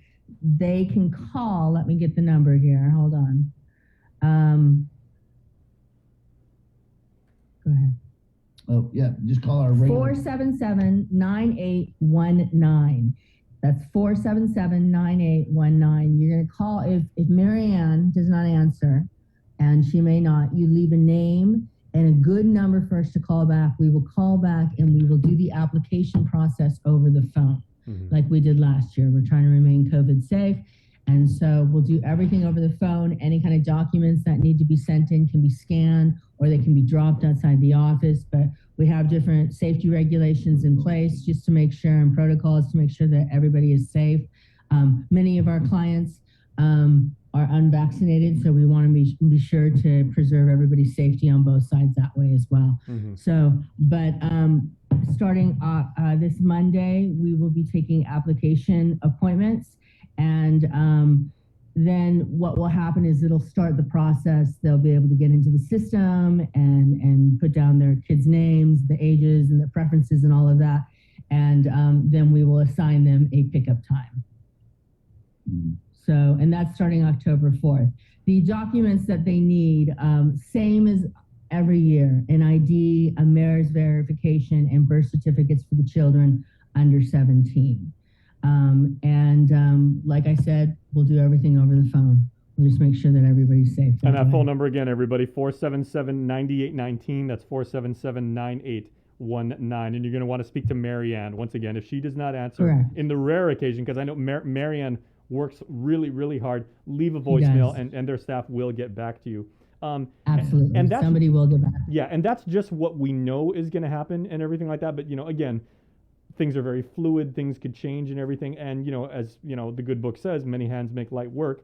And you're always in need of volunteers. So even though things are a little bit dicey right now, if people have, they feel the desire to serve and they have a calling to help their neighbors and everything like that, how are you going to handle that? And, how can they participate? There are some situations where we may need a few volunteers, not very many, just like last year, just because of COVID. But if you're interested and you really feel the calling, call 489-0787, 489-0787, and we'll just talk about what it is that you envision yourself doing, whether that's being out at a kettle, or helping with Thanksgiving or Christmas. We'll figure something out. So go ahead and give a call. That's my direct line, and we'll find a spot for you.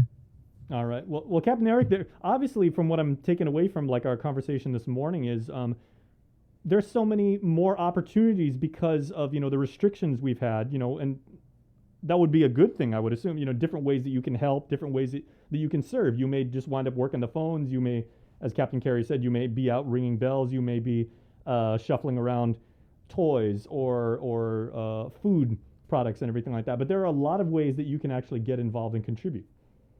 Absolutely. Everyone, it takes a community, and some of us are able to provide the whole meal and do lots of things. Some of us may not be able to do a whole lot. So we'll take whatever everyone has, their gifts and their talents, and we'll put them together, and we'll let God use it for his glory and for everyone's help here. So it's good stuff. Absolutely. Well, and I do want to end, if you guys would honor us with a prayer, because it's been far too long since we've been able to receive the word. But before we get to that, I did want to say thank you, Captain Carey, for saying, one of the reasons that you've opened the new thrift store, is financial solvency. So everybody, once the store is open, or even go check out the thrift store right now, they're going to make sure that you're taken care of, you're safe. Plunk some dollar bills down and help them out and everything like that, because they are doing amazing work for our island community. They are tirelessly finding ways to help those people in our island who, for whatever reason, are going through some really, really tough times, and they need our help. So the easiest way you can do that is buy something. They got a really good book section. I know you guys have you guys got a really good music section. Yep. Yeah, Chris here is a big fan still of vinyl. He still spins records. Nice. Yep, absolutely. I think it's great stuff. Yeah, and I love going and poking through and looking for a good book, and you can't beat the price. Mm-hmm. It's good recycling. It's good for our planet. It's good for our community. It's just good stuff. And and actually, all of our employees down at the thrift store, they're just really nice people. Absolutely. I try and make a donation of old shirts, maybe some shoes, and things like binders that I haven't used. I do that at least once a month. But last time I was actually in the thrift store, Captains, I found an old copy, and I'm a big book guy, right, of Peter Benchley's Jaws, the original. Oh, really? And the book is fantastic. Right. Really? Very cool. Yeah, I'm always looking for a little bargain, especially now. Like we're gonna be off island for a couple weeks, so I'm gonna get my reading out. Everyone else has their summer reading. I have my furlough reading. So there you go. Well, I guess there is no easy way to transition between Jaws the book and getting into a prayer. But if you would maybe there you go. Yeah, if you would honor us and everything, I think we really, really need it, given what we've been through in the past couple of weeks. Absolutely. Mama, you want to pray for us? Sure. All right. Cool. Lord God in heaven, we just thank you, gracious Heavenly Father. We thank you for all that you've given us.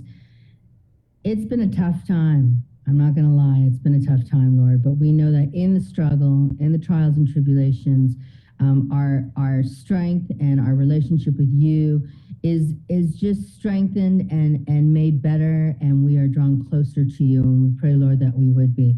We pray that you would be with the Salvation Army and KUAM and all that we do for the community, for all the individuals that need help, that they would be able to get through on the phone line, that they would be able to speak to a person, that they would be able to have an experience that was filled with dignity and that it was actually pleasurable.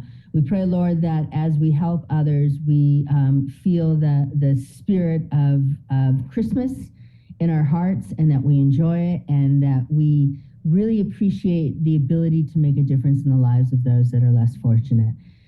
Be with us and bless our island, Lord. We thank you so much for the community that is Guam. So beautiful.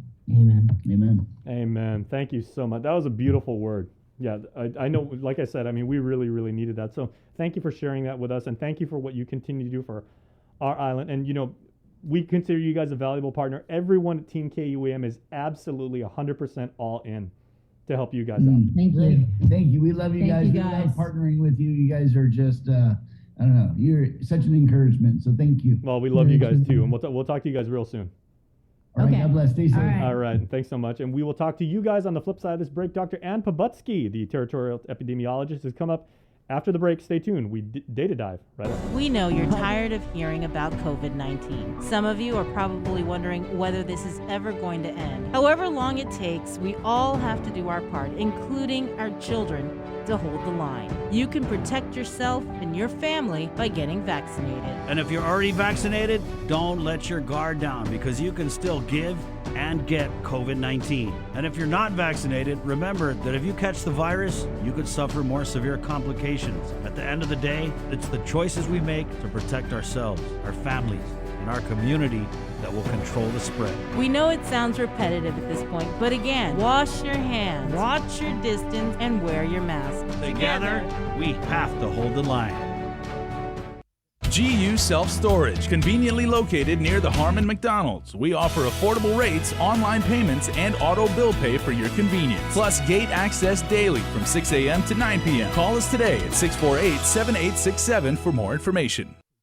The relationship between Guam and Manila, Philippines is undeniable as we share similar cultural traditions, history, and heritage. With generations of Filipinos calling Guam home, KUAM presents a monthly look at the capital city featuring in-depth and engaging interviews on everything from medical tourism to new business and government leaders. Veteran newscaster Nestor Lecanto delivers Beyond Our Borders. This special program is brought to you by KFC and the Medical City, where patients are partners. Do you feel like you're missing out on something? Make life more rewarding with Pacific Points. Earn and redeem points for bill rebates and free load at IT&E, discounts on fuel at Shell, vouchers at Foodies, and United Mileage Plus miles. You can even pay with Pacific Points at IT&E, Shell, and Foodies. Pacific Points. Do more, get more. Say hello to the First Hawaiian Bank mobile app. Want a better look at your spending? With MoneyMap, you can automatically create budgets and manage where your money is going. Know when you have a green light or when it's time to slow down. Maybe cook more meals at home this week. Set your goals, track your progress, and find your way to exactly where you want to be. With MoneyMap from the First Hawaiian Bank mobile app. It all starts with yes. Looking for TV schedules, upcoming sports, or special presentations, or what you may have missed over the busy week you had? Well, look no further than KUAM Digital Digest. This weekly emailed newsletter puts all kinds of information in the hands of subscribers each and every week. Just subscribe and we will make sure you keep up with your favorites and stay informed and entertained throughout it all. Go to KUAM.com, click on the newsletter tab, give us your email address, and you are all set. Brought to you in digital partnership with King's Restaurant and Ruby Tuesday Guam. It's the KUAM Digital Digest, your weekly guide to the latest information and best entertainment on the stations and platforms of KUAM. This holiday season, we're once again bringing together the island's largest array of local vendors for a special innovative way for you to shop, broadcast, and go digital with Team KUAM. Join us on Sunday, November 28th for the annual Christmas Pops Virtual Holiday Market at 12 noon on KUAM TV8 and the KUAM News Facebook page, plus additional show times through December 11th. We'll also be featuring vendors daily with posts with QR codes and links on our social media pages beginning Monday, November 29th, and hosting an exclusive Christmas Pops website for your one-stop shopping. It's a safe and convenient way for you to shop local this holiday season. To reserve your spot, email promotions@kuam.com today. Virtual space is limited. Celebrate National Pizza Month with the Pepsi Ultimate Pizza Trivia Challenge. All you have to do is listen to the link during the month of October, and when prompted, call 671-637-0094 with the answer to the Pepsi Ultimate Pizza Trivia Challenge. Winner will receive a gift certificate from our participating pizza parlors and a 12-pack of Pepsi, brought to you locally by Pepsi. Take in the panoramic beauty of our island each Sunday on the KUM News Instagram with Scenic Sundays. Scroll through the natural beauty of the island on display. Scenic Sundays on the KUM News Instagram is brought to you by Addis Trust and Investment, Location, Service, Trust, and Haagen-Dazs Shops Guam, where every day is made extraordinary. We know you're tired of hearing about COVID-19. Some of you are probably wondering whether this is ever going to end. However long it takes, we all have to do our part, including our children, to hold the line. You can protect yourself and your family by getting vaccinated. And if you're already vaccinated, don't let your guard down, because you can still give and get COVID-19. And if you're not vaccinated, remember that if you catch the virus, you could suffer more severe complications. At the end of the day, it's the choices we make to protect ourselves, our families, and our community that will control the spread. We know it sounds repetitive at this point, but again, wash your hands, watch your distance, and wear your mask. Together, we have to hold the line. The Culture Club returns to KOAM Digital and KOAM News Weekend Edition, highlighting Guam's young artists, activists, and crafters as they work to protect, preserve, and promote our Chamorro culture. Watch this weekly feature on the digital platforms of KOAM News Weekend Edition, brought to you by Hanum.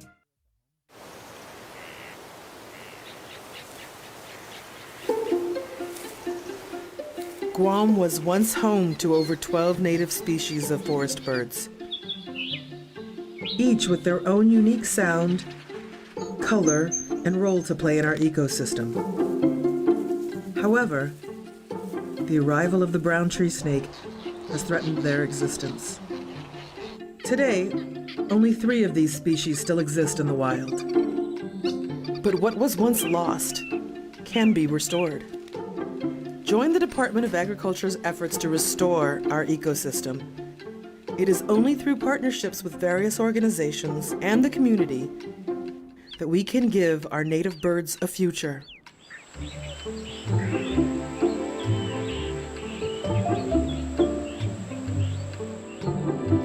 Support snake suppression.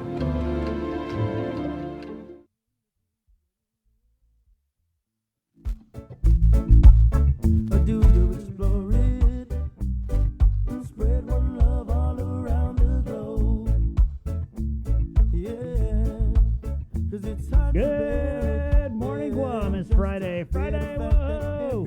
Fitness. Coming up. We do it every Friday. It's called Feed Me Fridays. And Sabrina and I are heading over to King's for some good comfort food. I like anything they call comfort food. You know, if they started calling healthy food comfort food, I'd be all on board. Yeah, so that's coming up with Feed Me Fridays.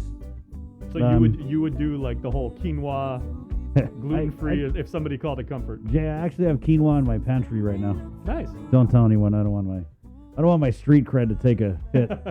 7:37. It's Friday, October 1st, the first of the month. And let's head into the KUAM News Zoom room where Dr. Ann Pobutsky, the territorial epidemiologist, joins us for the latest presentation of COVID-19 data. Good morning, Doc. Good morning. And let me preface this by saying Public Health is planning another town hall next week. And we're trying to gear up so that we can do this type of presentation once a week for all the media. And this I was supposed to be on the other day, but sorry. It's okay, Doc. Actually, you don't need to be doing it for all the media. You can just come here and then they can watch our show. And well, we need to give everybody a chance to attack us, right? Come on, Doc. So let's do it. Let's see what we're seeing. This is through last week up through I believe the 26th. So up through like through the weekend. So what we're seeing is a decrease in the cases And of course, the 7-day rolling average is showing a dip. But the problem is we're still seeing more than 100 cases a day. And that's true for what we saw in the surge last time in October, November 2020. So we're still in a current surge until we start to see a dip below, 25, less than 25 per day. So we're still in a surge, but we are seeing a decrease, which is really, really good. We did see, and this is data from July through September 26th, July 8th through September 26th. We're seeing a kind of switch from people who are symptomatic to people who are asymptomatic. And that's characteristic of Delta. We've also seen our breakthrough cases still hovering around 30 to 40%, but it's less than what it was in July. It's still the majority of the cases are among the unvaccinated. Hospitalizations are showing a dip, which is good, but the ICU has not, suggesting that there's still severe cases in the hospital. And of course, deaths I'll get into a little bit later. This is our testing, also showing a little bit of a dip, but we're doing a lot of testing still, which is good. People need to be testing. And this is by age group, cases by age group. Again, you can see the dip. The dip is greatest among the teenagers and then the elderly, but we're still seeing, the greatest majority of cases are the 18 to 29 and the 40 to 59. But we are seeing a dip, which is good in the cases. This is the death count from July 8th through September 27th. It's missing the most recent couple of cases. But this is what it looks like from the beginning of the pandemic to the present. So we're talking about a year and a half. Now, what's different here is that we are seeing more deaths per day. Even though, the surge lasted longer, there's a lot more deaths. We were seeing more cases per day during this current surge. And of course, this hasn't let up. It's decreased slightly, but we're still seeing deaths. We're still seeing people dead on arrival to the hospitals. And I did have a chance to look at the chronic conditions and the causes of death. So in blue is the cause of death. And we're still seeing, this is a similar pattern to what we saw before. I've reported on this several times throughout the pandemic. Again, most people are dying of respiratory illnesses associated with COVID, like acute respiratory distress, followed by cardiovascular and or complications of COVID. And sometimes this is the immediate cause or the additional or underlying or the contributory cause. Now, what we're also seeing, and I'm comparing this with what we're seeing from the line list, is we're still seeing the contributory causes of hypertension or cardiovascular disease, and of course diabetes, end-stage renal disease, morbid obesity, and chronic lung disease. Now, I was recently accused of saying, well, you're seeing diabetes because that's what you're looking for. It's like, no, that's not true. These causes of death are whatever's listed on the death certificate, whatever category it is, it's additive. We just count it up. So if the MD is not putting it there, it's not there. So we're seeing it because the MDs are putting it on the death certificate. We're also seeing it on the line list, and we're seeing more of it on the line list because not everything is a cause of death. It might just be a risk factor. So just to let people know that we're still seeing the same thing. We're seeing a little bit of I don't know if it's an uptick. We're just seeing, this is what we're seeing on the line list for comorbid conditions and for the cause of death. And it's still the same. It's morbid obesity, it's diabetes, it's end-stage renal disease, it's cardiovascular disease. And of course, people aren't dying of, but sometimes they are. It's a contributory cause of death. Doc, could you just... The reason this is important I'm sorry. What? Could you just explain, sorry, Doc, what is the line list? A line list is what we get on the lab report. It's the same form that's still been used from the beginning when we started using the persons under investigation.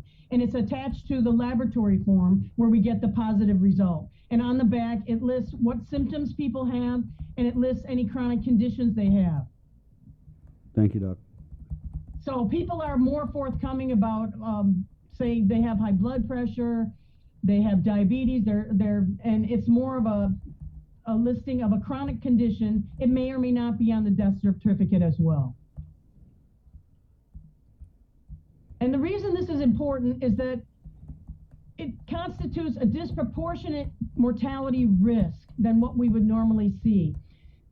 And this, as you can see from the deaths and the cases, of course, we don't see a lot of chronic conditions because a lot of people are under 18, and the population estimates are among people over 18 in the adult population. So we're bound to see less among the cases because there's a lot of younger people. And chronic diseases increase with age, but it's definitely, we're seeing the same thing, just diabetes, cardiovascular disease, hypertension, chronic renal disease, and or chronic lung disease. And it's disproportionate to what we would expect in the population. And if you look, we're seeing 40% of the deaths, and it's probably more. It hovers around 40 to 50% depending. Let me stop this and give you another look at something else.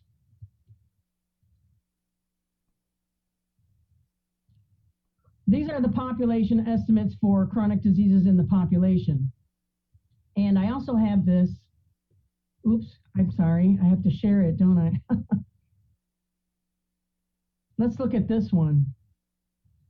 These are the estimates for diabetes for the population. As you can see here, diabetes does increase with age. So if you're older and you're more at risk, but it's still nowhere near 40%, but it's 40% among the deaths. And it's probably closer to 50% when you add it all up with the risk factors. So there's that. And then we have a lot of people with chronic diseases in the population. Hang on.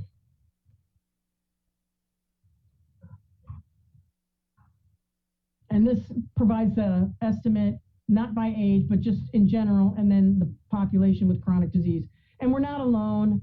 We just have higher obesity and diabetes because we're in the Pacific. Pacific Islanders are higher. One of the highest, I believe, is Nauru and American Samoa, but Guam's right up there too. So that's the update for this week. And we're going to have a town hall next week. And hopefully we're going to try and do this on a weekly basis, kind of an updated report. The problem is public health doesn't have cameras. The governor's office does. So we're working on how we can do this a little better. Let me it's know. all on our website. All of these reports are on our website. Okay. Doc, you know, you talked about cases declining. I didn't see the numbers, but how much of a decline are we talking about? Well, we were running a couple hundred a day, and now we're down to, don't know what the number was yesterday, 133, something like, I don't have the exact number in front of me. 144. But, so it's decreasing, but it's not at a level where we're out of a surge yet. Because, you know, back in March and April, we were seeing sometimes zero. We had a couple days where we didn't have any cases, or we had 6 or 7. We had the average has to go down really low for us to get out of this surge. Right, so we're still in the surge, but it is decreasing. Sabrina Saul-Sventonani, good morning. Hi. No, I was just mentioning 25. That just seems so far off. Yeah, the context here is in Dr. Ann's data. She said that we'll be exiting this surge when we start reporting 25 cases a day and lower. Or less. Or less. Or less. And and have that be sustained over weeks. But I'm not sure if we used the number 15 before, but we thought 25 is a good metric. Yeah, I mean, that'd be such a relief compared to 200, 144. Yeah, Doc, would you have maybe a conservative timeline of how long it would take to basically reduce our number of positive cases per day by a factor of 8? I don't know. I don't do, predictions. It really all depends on what the community is doing. And now we have a chance for the people who are most at risk to get boosters. We also have the chance to have people stop infecting each other. The other takeaway, in the previous report, I had looked at the dead on arrivals. And what we found with the dead on arrivals in the recent surge is that 75% of them did not even know they were infected. They were swabbed either the day they went in or the day they died, basically, if they were dead on arrival, the same day.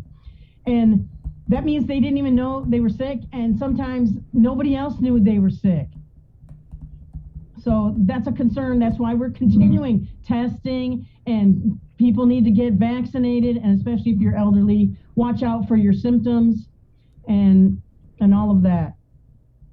And continue the same thing. Wear the mask. You don't know if most people are now asymptomatic, most of the cases. That means you don't know who's got it and spreading it around. If they don't have any symptoms, they might not know it either. Doc, when you say most are asymptomatic, what is the breakdown? I showed you that just a moment ago. Hold on.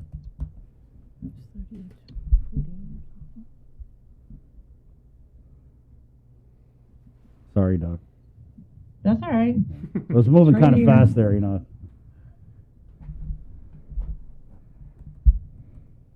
As you can see, we moved from July through now. In July and early August, it was still more asymptomatic cases. Now we're seeing more. I'm sorry, it was more symptomatic cases. Symptomatics are in blue, and that has decreased as the asymptomatics have increased. But people are still getting tested, which is great because now we're able to detect that. But that means that, and this is characteristic of Delta. So we have now the majority are asymptomatic cases. That means you don't know who's infected. So wear your mask. And who knows? You don't know. I don't know either. So it's better to keep wearing your mask, keep the social distancing going, don't have any big parties, etc. I don't even go out to eat anymore. Sorry, I don't. Me either. I'm too scared. I'm too scared. Mm-hmm. And I'm older. It's not like I'm a spring chicken here, you know? I'm scared of it. My husband's older than I am. I'm scared for him. I don't want him to get it and die of this nasty virus. He's at risk just because of his age. That's so crucial, Doc, because people don't, it's amazing after a year and a half of this stuff, people don't understand that you could get it and bring it home and give it to people who especially might be less healthier than you are. Because, you know, when you're young and dumb, you think you're invincible, and they're out here partying, and it looks like they're bringing it home to their elders. Probably so. The message is still the same. We're still in a pandemic. It's not over yet. We haven't gone below 25 cases per day. We're still more than 100. So get vaccinated if you haven't. Watch out for your elders. Get tested if you're feeling sick, or if you think somebody's acting funny at home, like, oh, they seem odd or whatever, especially elderly. Yeah. You never know. Because there is treatment. The hospitalizations have decreased, but the ICU is still full, and we're still seeing deaths. So it's not over. Yeah, Doc, we just have to stay the course. We were at the hospital yesterday, and just everyone we talked to, the frontliners, they're exhausted, and they were talking about, they thought the second wave was it, right? And you're right. I mean, a few months ago, we were reporting 0 cases sometimes a day, so I don't think anyone was really ready for this. But you've been that steady voice saying it's not over. It's going to last years. I remember last year you were saying it was going to last years. Well, and these things, as you saw, they go in waves. You know, we've had surges and it decreased, and then we had another surge. So we're also watching what's going on in the States and, of course, in Hawaii. Because what happened in Hawaii, we just follow a month or two later. Yeah, so let's talk about that Mu variant, right? Now, this is the one that does really well against the vaccines, is what I'm reading. I know we haven't been able to... The Wu variant? Mu, or was it Mu? Mu. No. Jason said it's pronounced Mu. I think it's Mu. Mu, okay. Yeah, so the Mu variant. Doc, we haven't been able to send off any samples to the CDC, but is there any... Do you want to, I don't know, guess, educated guess? Do you think we have other variants other than the Delta? No? Okay. We haven't gotten any report recently, so until that happens, we just don't know. Can we? Sorry, it's everything we do is evidence based, Yeah, so we have to that's wait good. for the evidence. Good. Yeah, Doc can ask. I was asking the same question to Dr. Wynn the other day, but is there any possible chance that that because we haven't heard from the CDC that the infections that we're getting locally are so crazy? Because is there the potential that a variant has maybe started here on Guam, or does our population even support that? I don't know. It's possible, especially with the military, because troop movements. We had this exercise back in the summer where there was 4,000. They're always bringing people in and people go out, so we really don't know. I'm not going to speculate though.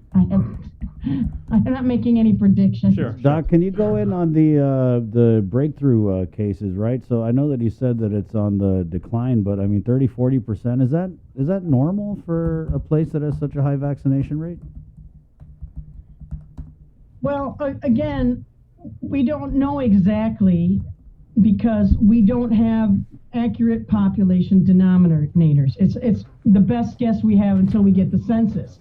And if you remember, the census was going on. It was during when the pandemic started, and then they had to stop it. So we don't know exactly what our denominator is. All we have is estimates. The other thing is the numbers reported in the JIC do include the military vaccinations. We are just reporting for the civilian population. So there could be people who are vaccinated, who are military, who left, and new people came in. So we really don't know the exact proportion.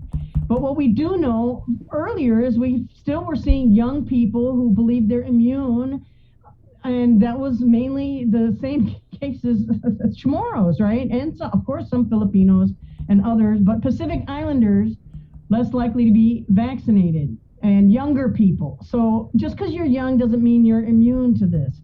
And we're now starting the boosters for the people at risk, and you can even see the protective effect with our elderly. The case numbers are low in that group, which suggests a protective effects of the vaccination. So we're still trying to I think we need to be at 99.9% vaccination. Wow. Yeah. So we still need people to get vaccinated, and that includes the teenagers and younger people. You're still at risk. Everybody's at risk.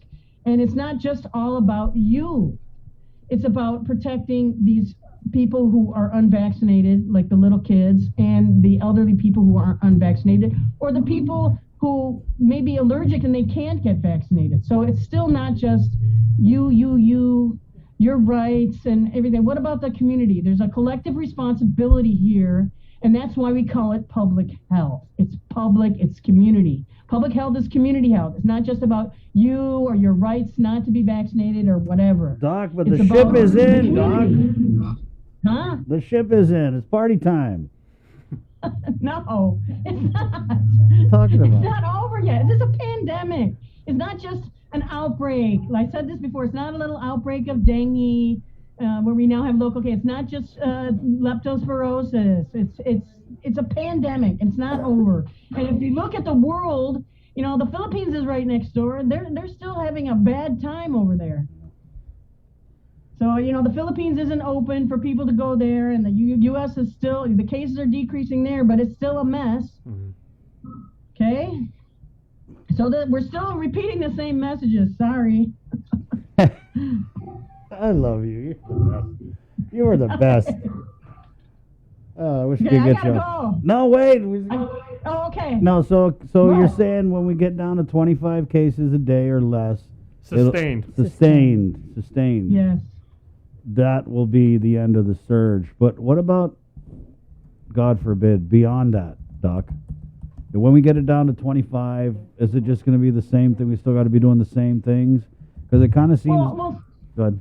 Things will change. I mean, people will be able to get boosters, the most at risk. If we can keep pushing that vaccination number up, not just our military population, but the civilians, get it really up there, 90%. And we also have to see what happens with kids going back to school, and a lot of other things may happen. Like there's talk of a vaccine for the kids soon and all of that. So that's really our way out of it is the vaccination. Are you used to this, Doc? I wonder when someone like you in your line of work, when you get I'm pretty sure you know the numbers before you go to bed, but when you just see day after day, 144, 197 deaths. I'm tired of it.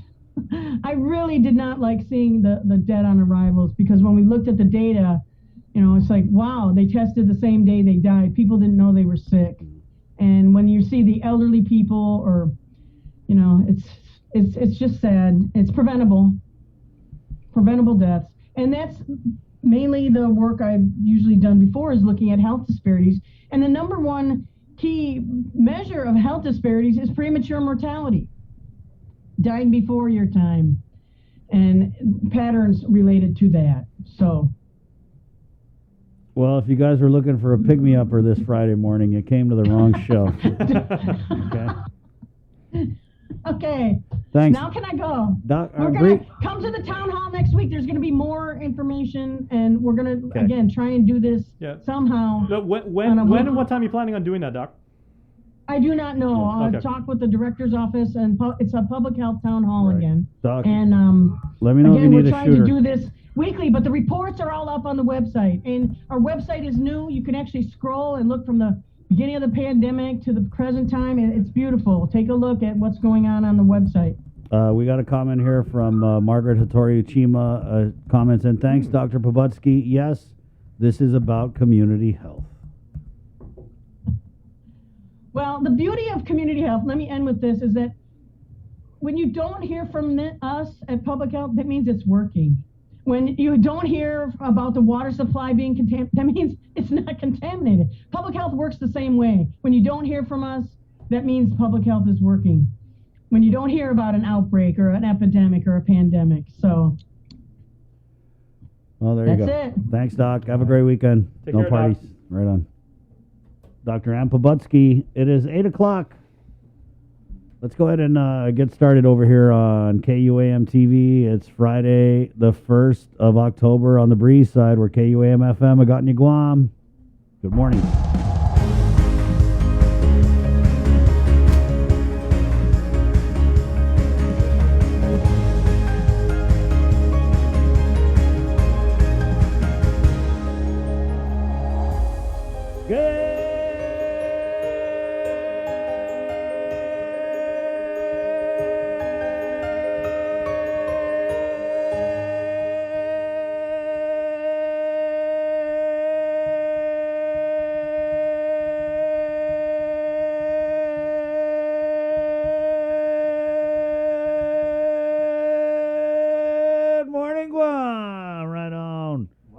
Hi, Bree. Speaking about sustained. Good morning, guys. That was a nice extended note there. Thank you, Jay. Pacific Points, Calvo Enterprises, IT&E, and Jack in the Box. That's some Pavarotti stuff. Thank you. Thank you very much. It's 8:01. This is the link. Miss a link, miss a lot. Don't miss it. Just had Dr. Ann on, and we break up all these interviews that we have. We put them on YouTube. Please share that with your friends, your classmates, your coworkers, your congregation, your friends and family and everything like that. Put it in your group chat, guys.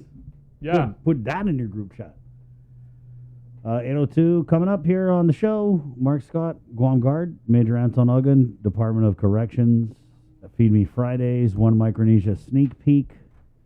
All on the way. Right now, though, it's 8:02 on this Friday morning. Let's go ahead and get into the news with the very latest from the KUAM News team. Good morning, Sabrina Salas Matanani. Half a day, everybody. Here's what's making island news. The Joint Information Center reports Guam's 197th COVID-19 related fatality. It occurred at GMH on the 29th. The patient was a 76-year-old man. He was vaccinated with underlying health conditions, and he was a known positive case.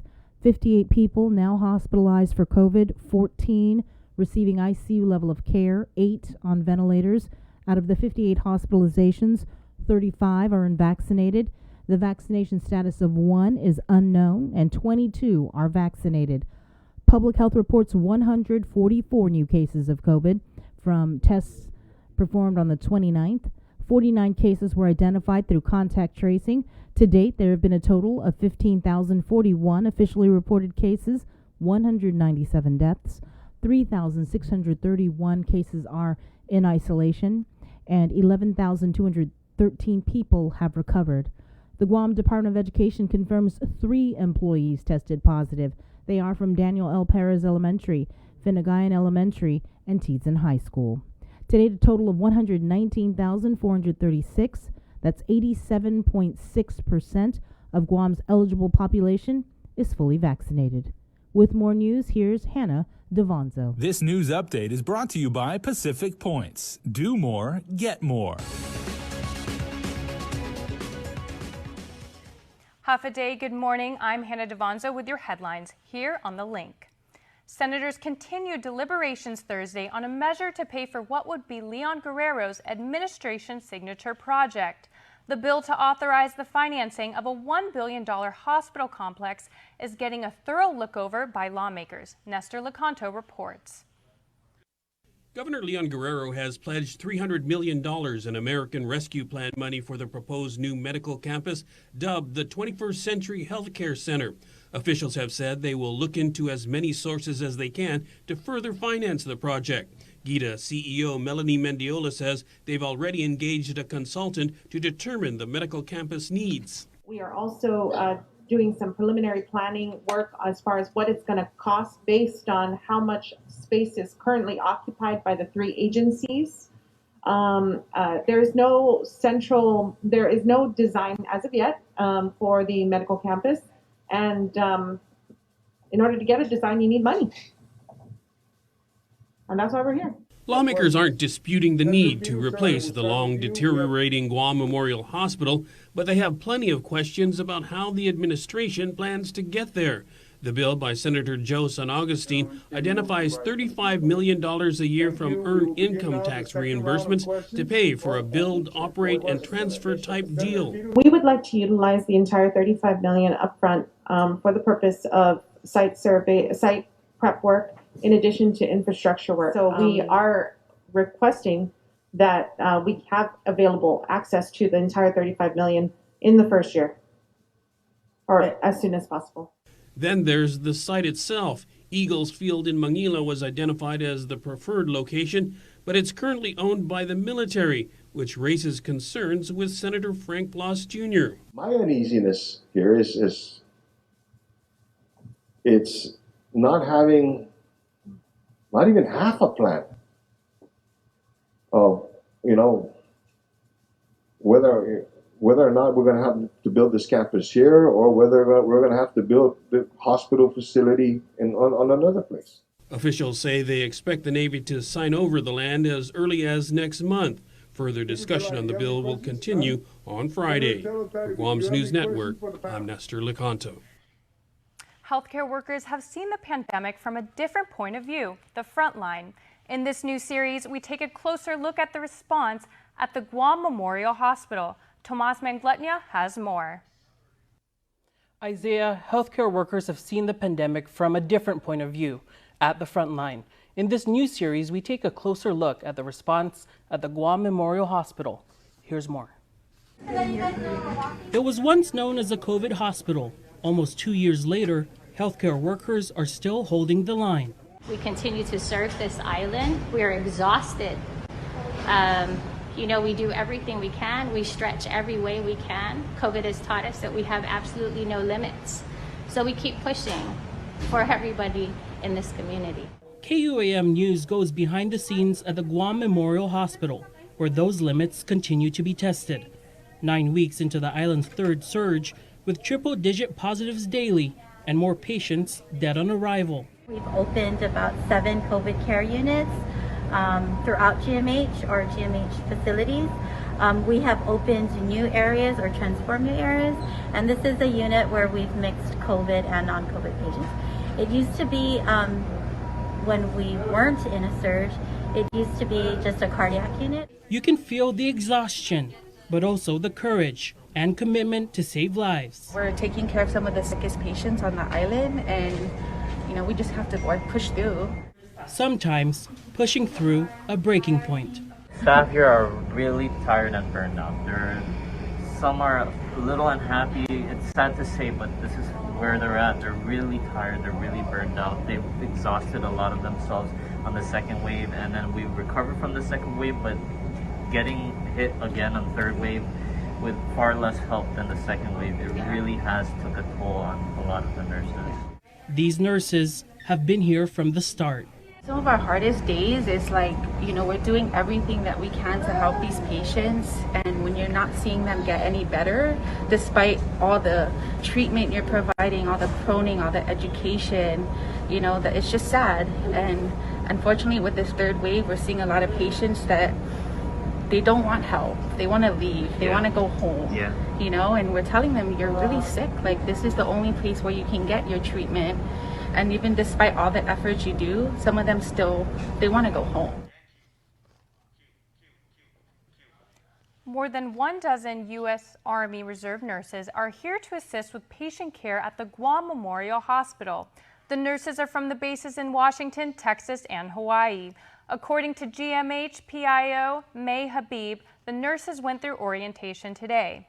These DoD nurses are a much welcomed relief. It'll augment our care. It'll help us, give somebody a day off or a change, or really have them take their day off, which is huge. We're really excited. According to a release from Joint Region Marianas, the multidisciplinary nurses will work alongside GMH nurses and medical staff to support critical patient care in areas such as the ER and ICU. They will assist with COVID and non-COVID patients. They are here as part of the FEMA mission assignment for at least 1 month. A cluster of COVID was identified in the village of Haggett. According to village mayor Kevin Siswico, he had to call public health for help to test an entire block. About 2 weeks ago, we received a call from one of our constituents who was trying to get assistance for her family, and she was unable to contact the 311, and unfortunately they didn't have a vehicle to take them to any of the test sites. We did identify that there was a cluster group within this certain area, and the week after, just to be sure, we went back to go and test the rest of the block to see if there was any more positives, and within that block we discovered that there were some other positive cases within that area. Mayor Siswico confirmed the family who tested positive has now been cleared by public health. As for the other families, they are still being monitored for symptoms of COVID-19. That's it for now. We'll see you tonight for KUAM's News Primetime. This news update is brought to you by Pacific Points. Do more, get more.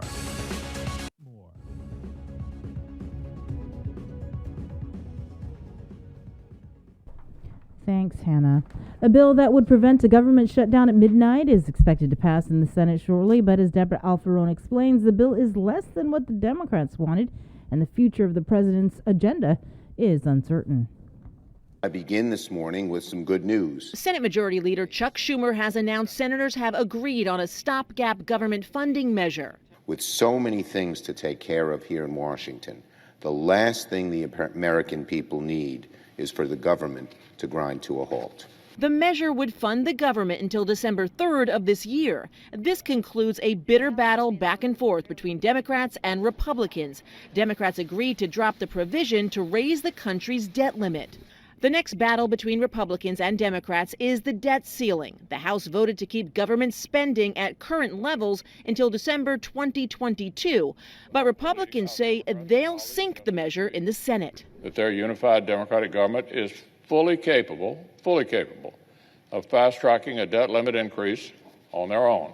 Republicans accuse Democrats of only wanting to raise the debt limit so they can pay for President Biden's domestic agenda. And that includes a $1 trillion infrastructure bill, plus a $3.5 trillion bill that would fund social, health, and environmental programs. Here's the central truth that our Democratic colleagues don't want the American people to focus on, and that is, if you go on a huge spending binge, you will have to borrow more money.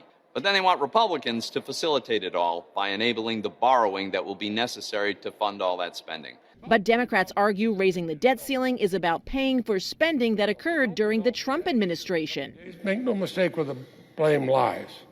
Squarely at the feet of the Senate Republicans. If Republicans refuse to participate in raising the debt ceiling and Democrats don't raise it on their own, the U.S. will default on its financial obligations by October 18th, and that could trigger a recession. Deborah Alfarone, CBS News, the White House. And with your sports link, here is Dave Delgado. Sports Link brought to you each week by Pure Alkaline Water, Mariana's Irrigation and Landscape. I'm here with Mara Tamayo, Lavana Roman, and Hannah Rojas, who play rugby for the Mount women's rugby team. You guys already played 3 games this season. Tell us how so far the season's been going for you guys. So far, we played Harvard and LIU, which is Long Island University. We also challenged Manhattanville, but that was a sevens tournament. For Harvard, unfortunately, we lost, but for LIU, we won. And that was an achievement for us. We're striving to get to the top 4 in our division, and we have to prepare a lot for the next upcoming games. Well, Lavana and Hannah, you guys are both seniors on the team. Any goals or expectations for this season?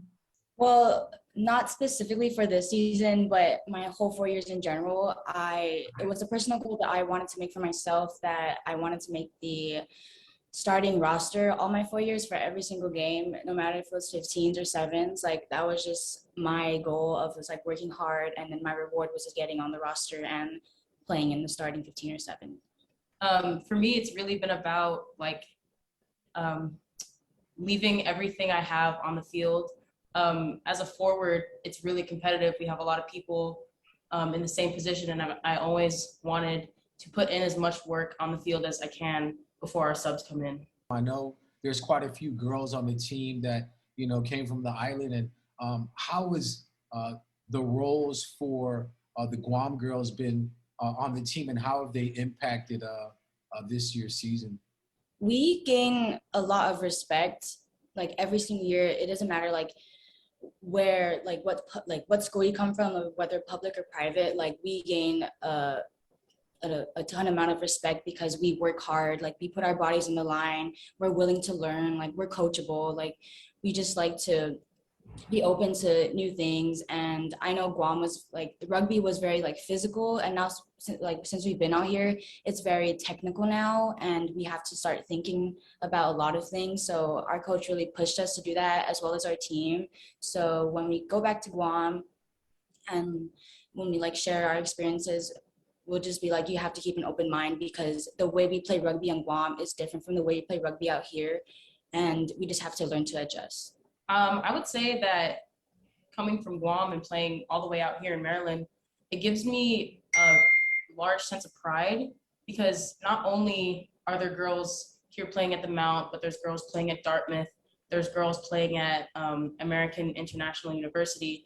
And just the mere fact that all these women, especially coming from Guam and playing this massive physical sport, it just fills me with so much pride and happiness that, hey, we may come from a small island, but we're here to show the entire world that we can put up a fight. I think coming from Guam and coming from such a small island too, just like Vana said, we do gain a ton of respect for one another, and we do create a huge bond here.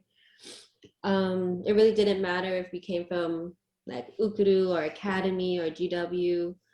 We all play as one here, and it's fun representing our small island. Here with Michael Kittigwa, OCR competitor, represented Guam out in Vermont. Just talk about the event and how things went for you out there. Yes, so I did about 3 races in the obstacle course racing world championships in Vermont. And I did first the 3K pro men's division. That was on Friday.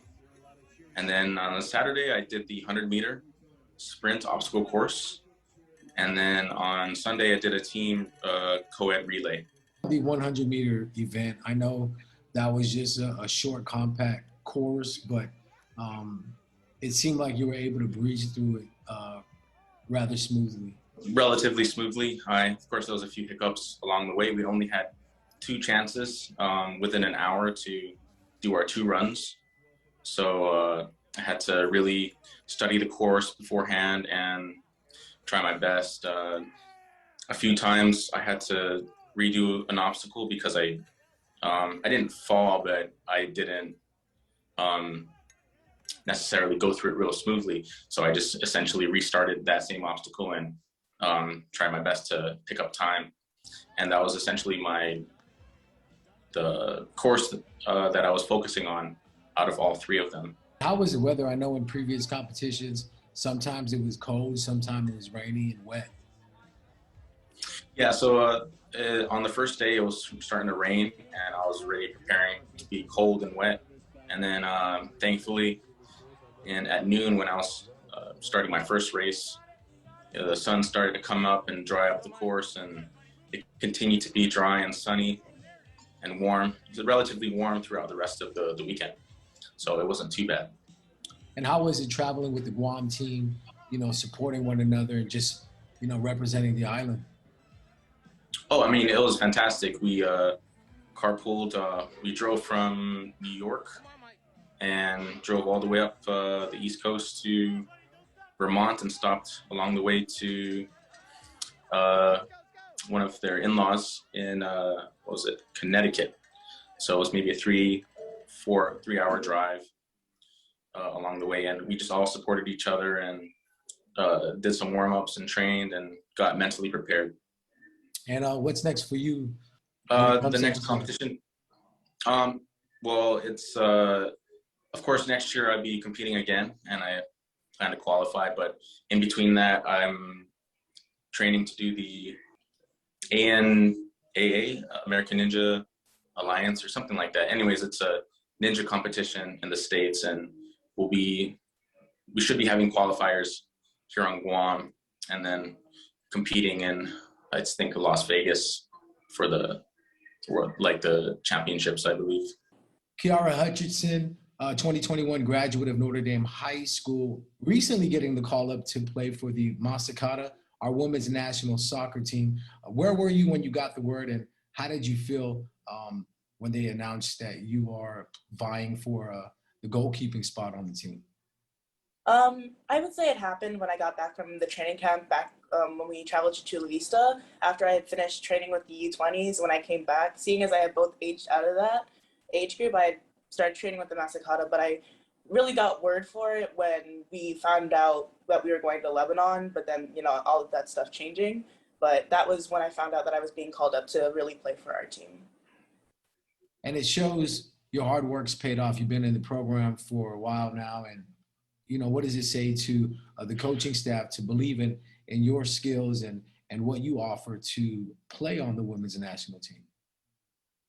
I've been in the national program since I was 12, so recently it would be about 6 years, and it's truly an honor to be called up, especially because when I first traveled with Massacada, I was about 14 years old, and now that I'm actually having the chance to start for them is really a show of my progress as a keeper, and that my coaches truly have faith in me, and I'm really proud of myself, and I'm really excited to represent our island in this upcoming tournament. The goalkeeping position is a tough position facing, teams overseas. And, for you personally, what are some of the things that you do to prepare yourself for your position? I take my coach's advice definitely into consideration whenever I'm doing something, especially when it comes to set plays and new possible playing styles that we're doing.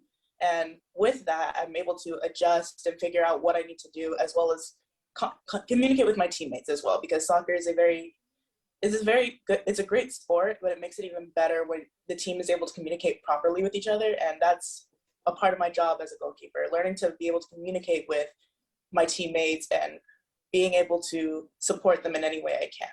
Well, you were able to get in offensively for the Royals and score some goals the last time you played high school soccer. So seeing that side of the game and translating it to the defensive side, how has that helped you as far as maybe just vision on the field in general?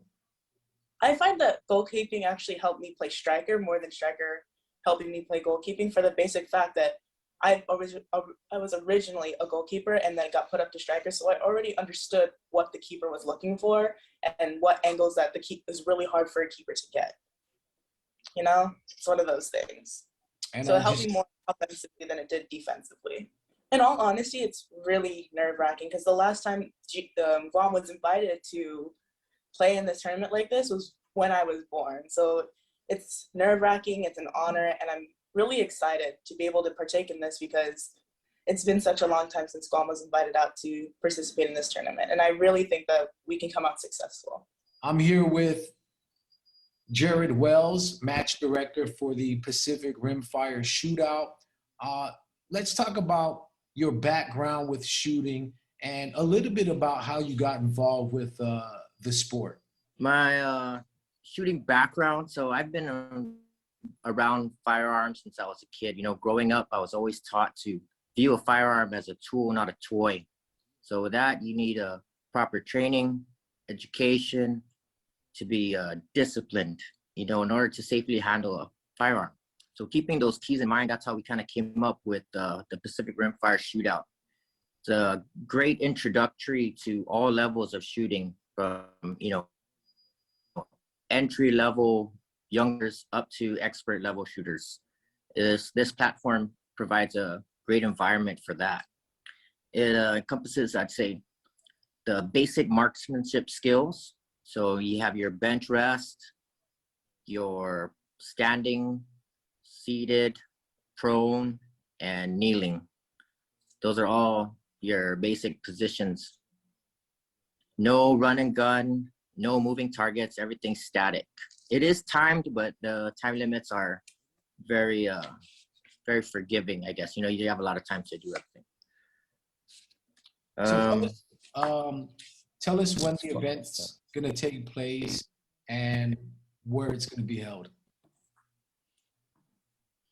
So this event takes place on October 9th, and it is exclusively at Sportsland Shooting Range in Jigo. So October 9th, that's this will be the last one for the year. And then, of course, the 2022 season should kick off in January. How many competitors are you guys expecting? And tell us how, I guess, the format's going to be on shooting day. This is I'd say this competition is in its infant stages, but as we have it right now, we average 12 to 15 competitors, and that's covers a wide range of age groups. And as far as the format goes, point system is based on 100 points. Every challenge, there's 5 challenges. Every challenge has a 20-point possible earning. So every competitor will shoot all 5 challenges, and then your scores will be tallied up at the end. And so really all that's required is a rifle and a box of bullets. About it. The best way to get a hold of us or get in touch or sign up would be through the website, PacificRimfireShootout.com. And if you're looking for more information or where to acquire a firearm or ammunition or anything like that, all the links to Guam's best sources are on that website as well. Make sure to catch all your NFL action right here on the stations of KUAM. Monday, October 4th at 3 in the morning, NFL on CBS, KUAM TV 11. We have a doubleheader for you. Kansas City Chiefs at Philadelphia Eagles. Then at 6:25 in the morning, more NFL on CBS. Pittsburgh Steelers at the Green Bay Packers. Change the channel over to KUAM TV 8, 10:20 in the morning, NBC Sunday Night Football. Tom Brady going to be making his way back to New England as the Buccaneers take on the Patriots. Sports Link brought to you each week by Pure Alkaline Water, Mariana's Irrigation and Landscape.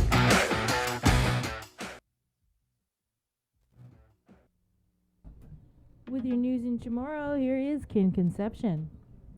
Buenas tardes, tiga sunto gifunod sa morgan ni KUAM News. Presenta ni Familian Mizo gi First Hawaiian Bank.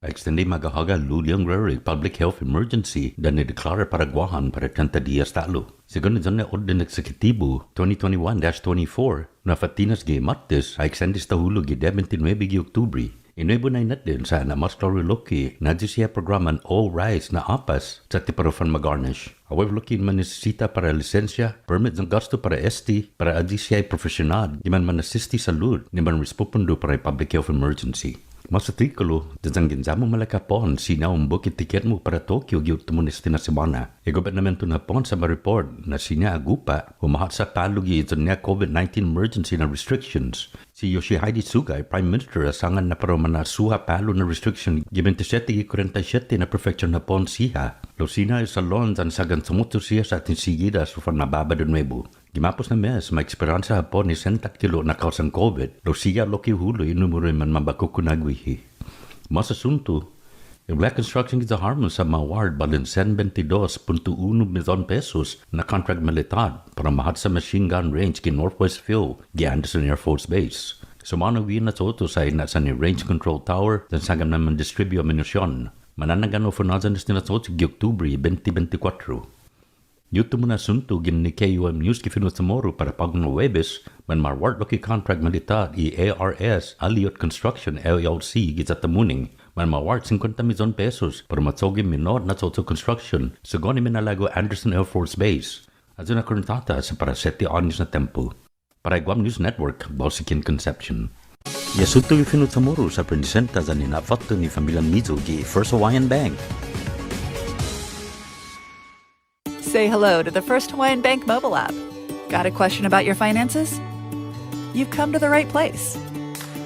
Bring all your accounts together, even those that aren't with us, and see the big picture, right down to the smallest detail. Unlock powerful tools like Insights and Money Map that help you save time and take control of your finances. When you connect accounts with the First Hawaiian Bank mobile app, it all starts with yes. All right, everybody, and once again, SportsLink brought to you each and every Friday by Cure Water and our friends at Marianas Irrigation and Landscape, your Shindaiwa and Echo Superstore, offering everyday low prices on bush cutters, chainsaws, power washers, generators, and much, much more. They also offer maintenance and repair services, so check them out. Marianas Irrigation and Landscape, they're in Barragata along Army Drive between the Submarina and Besta Market. Everybody knows where Besta Market is, so check out our friends at Marianas Irrigation and Landscape. 735-7446 is the number, and they ship throughout the Marianas. Stay tuned because we will be right back with more Link after this holiday season. We're once again bringing together the island's largest array of local vendors for a special innovative way for you to shop, broadcast, and go digital with Team KUAM. Join us on Sunday, November 28th for the annual Christmas Pops Virtual Holiday Market at 12 noon on KUAM TV 8 and the KUAM News Facebook page, plus additional show times through December 11th. We'll also be featuring vendors daily with posts with QR codes and links on our social media pages beginning Monday, November 29th, and hosting an exclusive Christmas Pops website for your one-stop shopping. It's a safe and convenient way for you to shop local this holiday season. To reserve your spot, email promotions@kuam.com today. Virtual space is limited.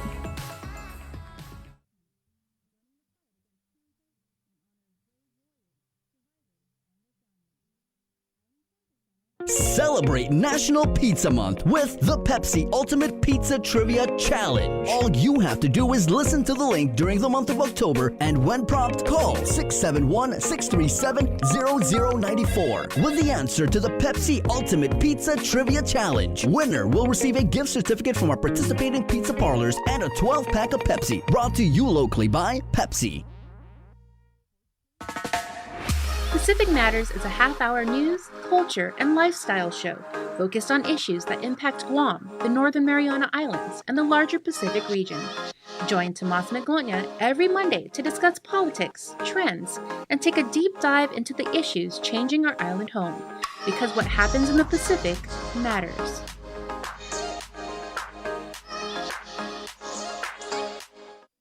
Breast cancer is the second leading cause of cancer death in women. The chances that a woman will die of breast cancer is about 1 in 38. Although there is no sure way to prevent breast cancer, there are certain things that you can do, such as eat healthier and exercise. For more information about breast cancer, go to the American Cancer Society's website at cancer.org.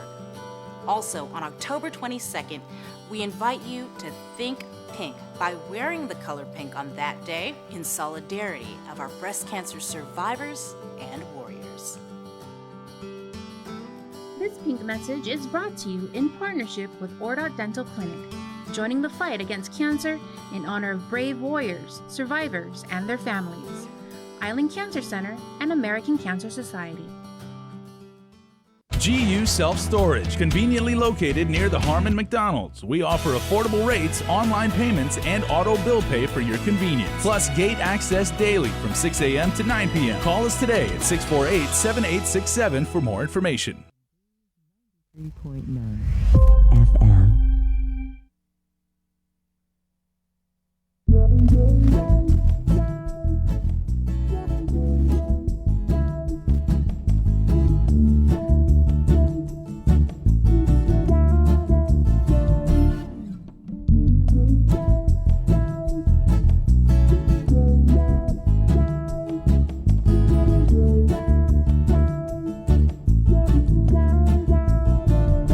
Into my life and set me on fire.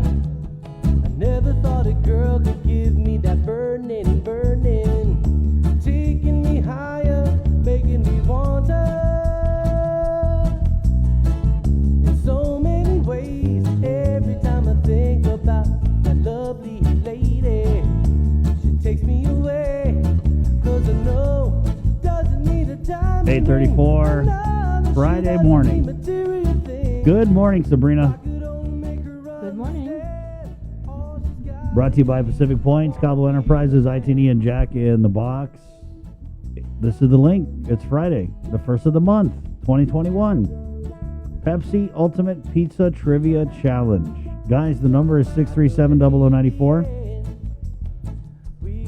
We're giving away gift certificates from our participating pizza parlors and a 12-pack of Pepsi.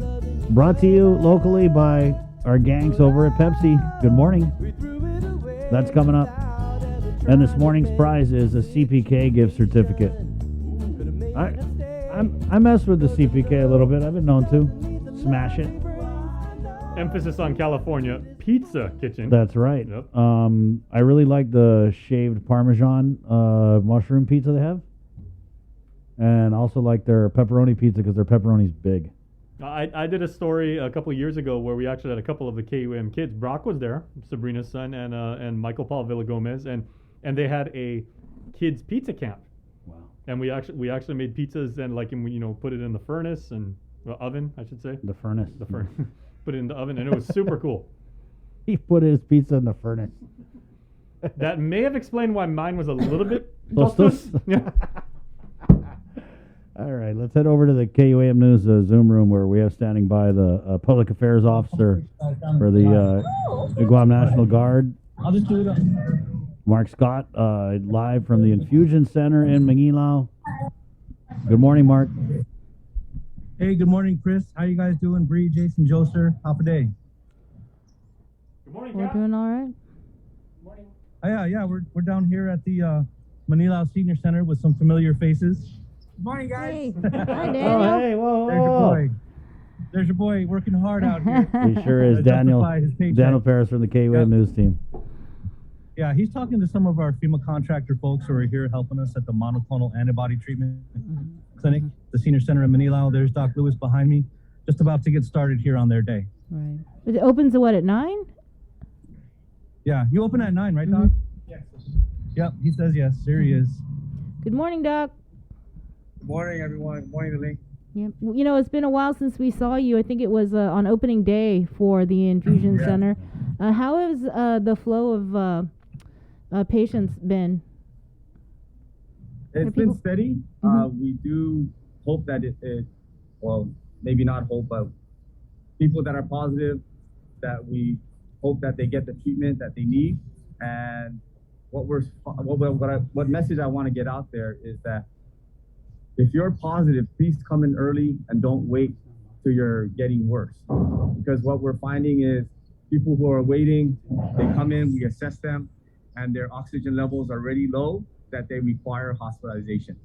So this treatment is meant to be given early in the course of the disease so that you can get better faster. It prevents you from getting worse and preventing you from being hospitalized. So we don't want to, unfortunately, we have to turn people away, but fortunately, we send them to the emergency room and get the treatment that they need at the hospital to prevent another death.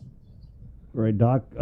Doc, do you think there's ways that we can kind of tighten up the process between the testing and the treatment? Because when we identify the positives, right, that's where probably we need to reach them and tell them about the treatment option? Yes, so the Guard and the Public Health have been doing identification at the TGen site. We are talking with the other testing sites, and they have been referring people steadily.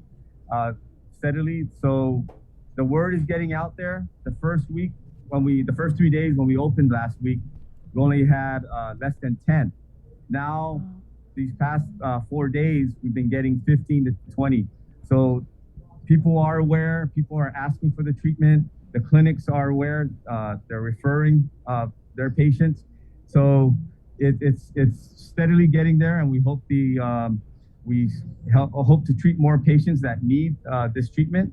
And this treatment has proven to be effective. Every patient that we've called that have gotten the treatment for follow-ups, they're very thankful that they got the treatment. There hasn't been any side effects. They feel a lot better. They're asking, oh, can I get out of my quarantine or isolation? No, you cannot. You still have to stay in your isolation, but we're very happy and very grateful that you are feeling better. So please get the treatment early if you are positive, and go get tested if you're having symptoms. So, we're all doing this, and you can see that the hospitalizations are going down.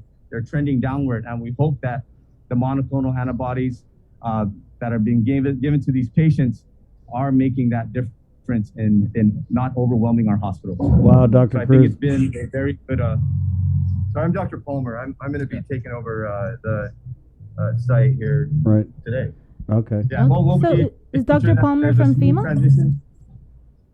Yes, he's Dr. Palmer from FEMA, and I'll be observing. They came to see what our processes are yesterday. They took turns doing all the different areas, different roles, and now I'm gonna observe and let them jump right in and start treating more patients. Dr. Palmer, Dr. Cruz, Dr. Cruz, I know you mentioned that you guys are up to around 50 to 20 treatments a day, and when we opened this infusion center, you said that was around the capacity. So are we anticipating opening maybe another infusion center? Either of you, if you could? That's not quite capacity yet. Yeah, so that's not quite capacity, but if the demand is there, we will open other infusion centers or treatment centers. And again, this is a injection just underneath the skin. So it's not an infusion here. So it's more convenient for the patients. We can treat more people in a more efficient manner. So that's why we're giving it subcutaneous or just underneath the skin. And the bioavailability is just as good too. So yeah, meaning that the effectiveness of the treatment is just the same as being given through IV. So IV or subcutaneous, they're both very effective at helping you feel better, preventing serious illness, and preventing hospitalizations. Dr. Palmer, have you worked at any other infusion centers, I guess, anywhere else in across the country? Well, I mean, in my private practice, yes, I've been doing these since November. So we've only been doing IV infusions, but like even last week, I had 5 patients that tested positive that I ended up treating with the monoclonal antibodies, and they had good outcomes. So I would say, all in all, at least probably over 100 or more. Since the spike, it's become a new there was a time when we didn't treat it as much in many cases, but more recently it started to come back, and yes, it's been definitely proponent. Hey guys, they're gonna have to start opening Okay, here pretty okay. soon. Right, yeah. Thank you. But Thanks, yeah, Mark. Thank you guys. Yeah. Our Appreciate it. Daniel Perez, he interviewed some of the members of the FEMA team, and he'll have more on that story tonight on primetime. Daniel's actually hustling in the Yeah, background. I just saw him give Dr. Cruz a rock. Right, but Mark, we also wanted to talk to you about the booster shot and and the clinic over at UOG. We understand that it's already fully booked. Sold out. Right. I guess that's a good right, thing. guys, and that's encouraging. So out of about 600 available appointments, you're good, Daniel? Thanks for coming down. We appreciate you. Good guy. Out of about 600 appointments that were available, they were all booked yesterday by the mid-afternoon, which is a good sign. There's still some space available for walk-ins, but the walk-ins should know that the wait time will be a little bit longer, and there's always another day. You can make your appointment we're open every day of the week except Thursdays and Sundays. So go ahead to tinyurl.com/VaxGuam, and it's real easy. You can do it on your phone. There's big orange buttons to help you navigate. And again, you can walk in too, but just be prepared to wait a little bit longer. And you can wait. You guys are accepting walk-ins? Yeah, we're accepting walk-ins, but we honor the appointments in the hour that they were made Right. for, right? Right. So, if it's the same thing, guys, that we went through earlier in the year when it was real busy. If there's a long rush at the opening gate, people want to line up early. I mean, it's okay, but it just increases the wait times, right? We can only accommodate so much, even though we've made full use of that field house floor. There's only so many we can put through per hour. So we do encourage walk-ins. If you must walk in, come in throughout the day. Come see us later in the afternoon. That's generally when it's not as busy and the wait times aren't as long. Or just make an appointment on another day. Now, when you look at the criteria, we're looking at older people, a lot of older people that are going to be coming down there, some of our Manumco. Is there anything they should know before they head over? Should they bring water? You guys going to have chairs for them, wheelchairs, golf carts? Sure. Great question, Bree. Thanks for that. So first thing, on Wednesday, we do a separate drive-through clinic. This is across the parking lot from the field house at the UOG cafeteria.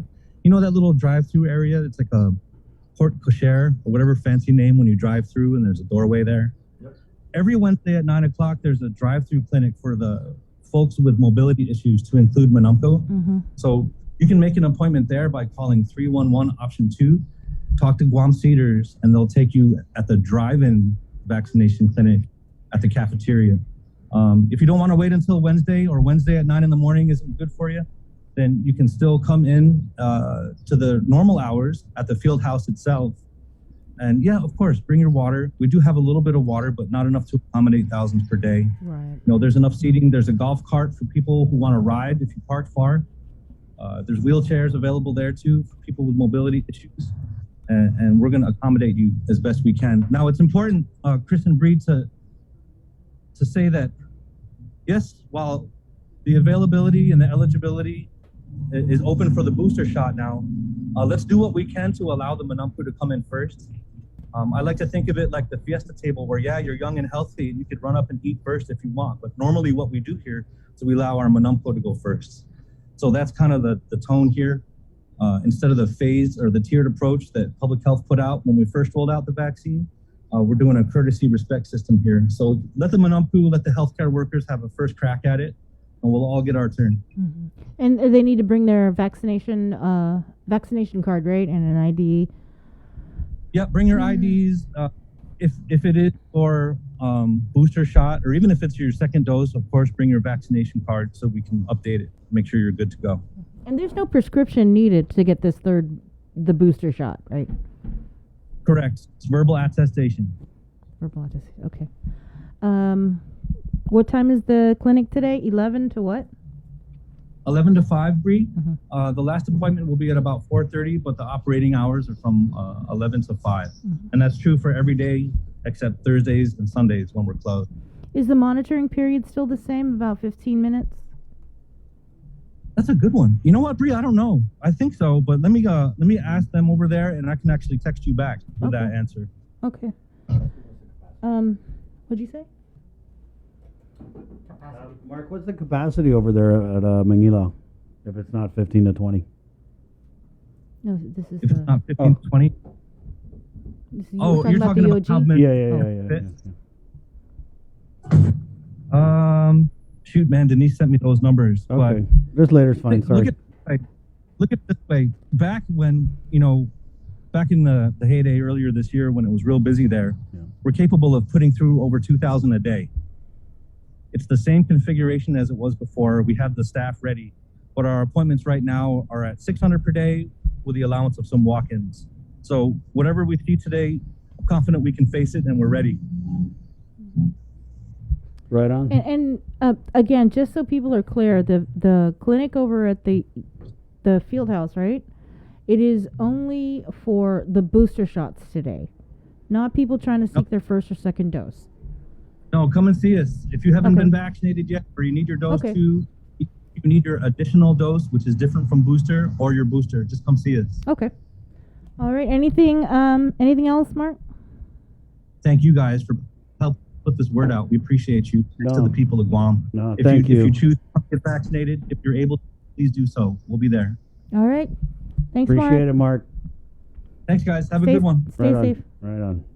It's 8:49. Let's take a really quick break, guys, and come back with more of the link next. Good morning. We know you're tired of hearing about COVID-19. Some of you are probably wondering whether this is ever going to end. However long it takes, we all have to do our part, including our children, to hold the line. You can protect yourself and your family by getting vaccinated. And if you're already vaccinated, don't let your guard down because you can still give and get COVID-19. And if you're not vaccinated, remember that if you catch the virus, you could suffer more severe complications. At the end of the day, it's the choices we make to protect ourselves, our families, and our community that will control the spread. We know it sounds repetitive at this point, but again, wash your hands, watch your distance, and wear your mask. Together, we have to hold the line.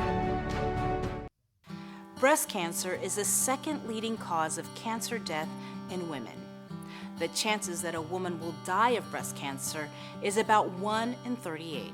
Although there is no sure way to prevent breast cancer, there are certain things that you can do, such as eat healthier and exercise. For more information about breast cancer, go to the American Cancer Society's website at cancer.org.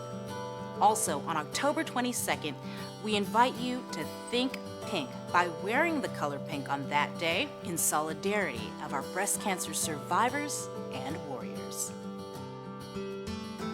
This pink message is brought to you in partnership with Ordot Dental Clinic, joining the fight against cancer in honor of brave warriors, survivors, and their families. Island Cancer Center and American Cancer Society.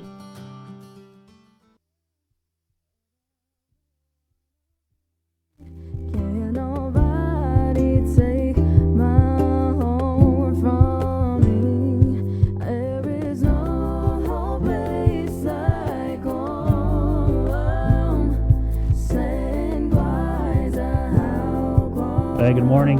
Remember where we're at now with the pandemic? The posture is know your status, go get tested. And remember, if you test positive,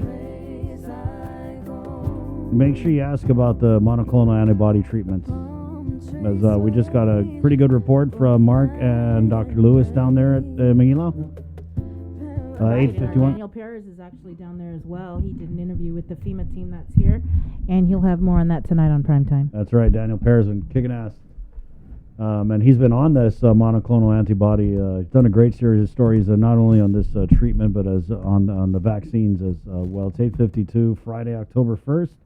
Let's get in studio here with our very own Tomas Manglotnia. Good morning, Tomas. Good morning, everyone. We have our daily question yesterday. Right, yeah, we do. But before we get into that, I did want to ask, did you have anything on that presser this morning? With the Sinai governor? That's right. Yeah, we talked about a lot of things. So it's held every day, every Friday at the wonderful hour of 8 in the morning. Lisa's doing weekly press and conferences. it's weekly, Yeah. right? No, Wow. so they are increasing that access. It used to be daily at the Maybe peak that'll of work. The, See that, pandemic Governor last Lou? weekend. Governor Lou, Governor Ralph is doing weekly press conferences in the CNMI every week. He comes and he does a press conference weekly. That's all. Go ahead, as you were. Yeah, so we asked him about some complaints we've been getting about tourists getting better treatment in quarantine than residents do, and you know the travel bubble that was developed with South Korea is definitely something that they're prioritizing in terms of the economy. And he apologized to the residents who say that there's a bit of an issue, but as we've reported, most people understand why it needs to be done. We also asked him about the recent testimony of the utilities commissioner about his water and power bill in the thousands that we're also going to share more on prime time and weekend with all of our folks, and also talking with the members of the COVID-19 task force, the hospital CEO Esther Muña and the chair Warren Villagomez, getting an update. They updated their travel protocol. If you're vaccinated, it remains the same, but if you're unvaccinated and you don't have a test, you quarantine for 10 to 14 days if you enter the CNMI. And do you pay for it? There is that option. Yes, and so that's a bit of the of Thank regional you. news on our Friday, and we'll have more on that in the newscast. All right, and now on to the daily question. Yes, so yesterday, I think just quite a few, just a few people saw and responded. A couple people? Yeah, so we asked yesterday, of course, with the Nestor Lacanto's report of St. Nicholas's remarks at the chamber meeting, who would you support as the next governor? Delegate St. Nicholas, Governor Leon Guerrero, neither. We also encourage people to write in their candidates, kind of sifting through the several dozens of comments, but wanted to share this snapshot of the poll that we posted. So we asked across all of our platforms, and on our Instagram story we had a poll, and on that poll we had options. 142 people voted for Delegate St. Nicholas, 76 voted for the current governor Leon Guerrero, 192 said neither, and then about 30 just chose the other option to DM us. And so we got lots of responses. I think Whoa, hold on, bro, because I think we need a little more fanfare with those results. So you're saying that Delegate St. Nicholas beat Governor Lou on our Instagram poll 2-1? Was it 2-1? Seems Wow. Seems right about that. Really? Yep. Oh. You surprised? They were out though. The Indians. Well, they're early out. Can we pop that up? We had the Democratic Party chair vote. Sarah Thomas and Eddie Dog. Yeah. LGT. Right here, I have a Sarah Thomas. I mean, to be fair, she should have voted for both as the Democratic Party chair, right? I don't know. Yeah. Well, we have her comment. Right. On there. Yeah. And a lot of people also who didn't take the poll writing in individual names, and so we could probably count that too. Yeah. But this is no in any way an official scientific poll, and some people pointed that out in the comments too. But so you know what? It is what it is. I saw there was a comment where someone had put like, "Oh, this is anybody can create an account." Well, you know what? We're having fun with it. Yeah, and we're just asking, the relevant question of the day and having people weigh in. I wanted to share some of those responses with you. Tried to parse out all of the really spirited responses we got. Lisa writing, Lou has done a fantastic job with COVID, considering how much we just don't know how it behaves. I think she should surround herself with more female advisors, but that's just my opinion. Someone commenting in agreement with Lisa, saying that the governor should be surrounded with competent people and no paid-off people. Wanted to share other comments here. George commenting on our Facebook page, why everybody thinks about next governor, let's get together and fight this pandemic first. That view. Bobby commenting that she supports Congressman St. Nicholas, don't matter what anyone says, I'm supporting him, no ands, ifs, or buts. That's Guam politics for you. And then Frank commenting, no unity along party lines, no benefit for Guam. They both have eye problems and fail to see the impact of their decisions for our island. Frank commenting that spiritedly. That's very clever. Other comments here? Someone chanting 4 more years for the current administration. Well, that's not just someone. Can you scroll back? Okay, that's Derek Munya-Kanata saying 4 more years, 4 more years. Yeah. And then as we shared, not exactly like a random. Yeah, random rando. voter. Right. Yeah. And you also mentioned at the top of the link this morning, Sarah Thomas Nedadog also weighing All in. all in. You think they get it? You think they get it, Derek? And so that's our daily question for yesterday. And today we're actually, every Friday, we ask our viewers for their questions. Nice. And actually, we posted viewer questions this week. So please send in your question if you have a question you want to see your fellow neighbors weigh in on. And we'll be sure to ask it on our newscast and here on the link. Right. Well, I also, before we let you go, I just wanted to say great job on the GMH story yesterday or last night. And I look forward to the rest of the series. Right, yeah, so Chris and I got a chance to go behind the front line. That's also the name of the series. Mhm. And we got, such a behind-the-scenes look, I think, that most people haven't seen yet, unless, of course, unfortunately, you were in had there. to be a patient there. Right, And some really moving words from the frontliners there who, Chris, you saw it. It was on their face. They had the marks on their face from the mask that they've been wearing for almost 2 years, and it was difficult to hear, but something that we had to hear and see. And so we're going to share more of that in the next few days. Right. I was very humbling and honored to tag along with you, Tomas. What was your main takeaway from that tour yesterday? That, similar to how Ann Publetsky reminds us, we're still in a pandemic. And I think when I went in yesterday, as a person who falls into the category of the infections of 18 to 29-year-old tomorrow, Yeah. You guys are the ones spreading it. It's a shame. I really do want to ask my peers to also be reminded of just how deep we are still in this pandemic. Yeah. What's you guys' problem? Your generation, the 18 to 39. I'll let you know we're gathering tonight. Well, and we can make jokes about that and all, and but it was just to go through this pandemic, isolated at home, just coming to work, and taking this as a community, right? That's what Dr. Ann was saying. It was something else to be in really the epicenter, right, of what is going on. Man.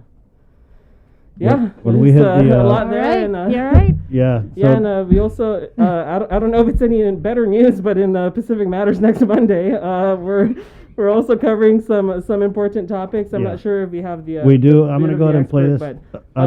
If you could, Tomas, just a little bit about before we play the clip. Yeah. So Pacific Matters. So as we know, or some people might not know, it's nationally LGBTQ History Month, and wanted to bring in one of Guam's very own legendary icons, Vince Crisostomo, who has done some amazing work around HIV and AIDS, and is holding a high-level position in the city of San Francisco. And so in this conversation, we talk about it. And I think one thing that I didn't expect to get out of this conversation with Vince is that he lived through the HIV outbreak. Oh, wow. And when he saw COVID come around, he said, I can't do this anymore. And his dad, unfortunately, as he shared, passed away in September due to a COVID-19 related fatality. And so for someone like Vince, who has seen a lot of his friends pass in the outbreak in the 80s, to live to today and see another wave take out some loved ones is really empowering, and empowering to hear how he's used that to make it his mission to educate more people. And so this clip is a bit of our conversation of everything we've covered. One thing, Vince, that I've seen you repeat a few times in your interviews is your take on the saying, when life gives you lemons, make lemonade. And you say, I've made some serious lemonade. I wanted to ask you about that. And I guess as a follow-up to that statement too, there's still a lot of stigma around the issues that queer and trans communities face. So what would your message be to those of us here in the Pacific who are also working through some of learning the history and addressing those systemic issues. Interestingly, in the Pacific Island cultures, there are a lot of words for being trans, and they're very respectful. It's unfortunate that the stigma that has been introduced around these communities was brought in by outsiders. Because if you go back and look to our histories, in Hawaii and places, there are places where these trans who are really looked on with respect. And my piece around this is, I started this new thing, is that I long for the day when my human rights don't depend on who's in office, that we don't have to do trainings, we have to teach people how they need to treat each other, and that a day when everybody can identify as either non-binary or gender non-conforming. And people laugh when I say that because it's like, oh, that's impossible. But we are trying to teach people to accept themselves, and we need to accept them. Sometimes I feel that what's happening with younger people today, with some of the older activists of my generation, is that we do to them what the heterosexual community did to us. And people's like, oh, please explain. I'm like, I don't have the time. How much time do you have? But it's, it does. And so, in addition to my work working with older people with HIV and long-term survivors of the HIV/AIDS epidemic, I make it a point to work with young people because they are our hope for the future.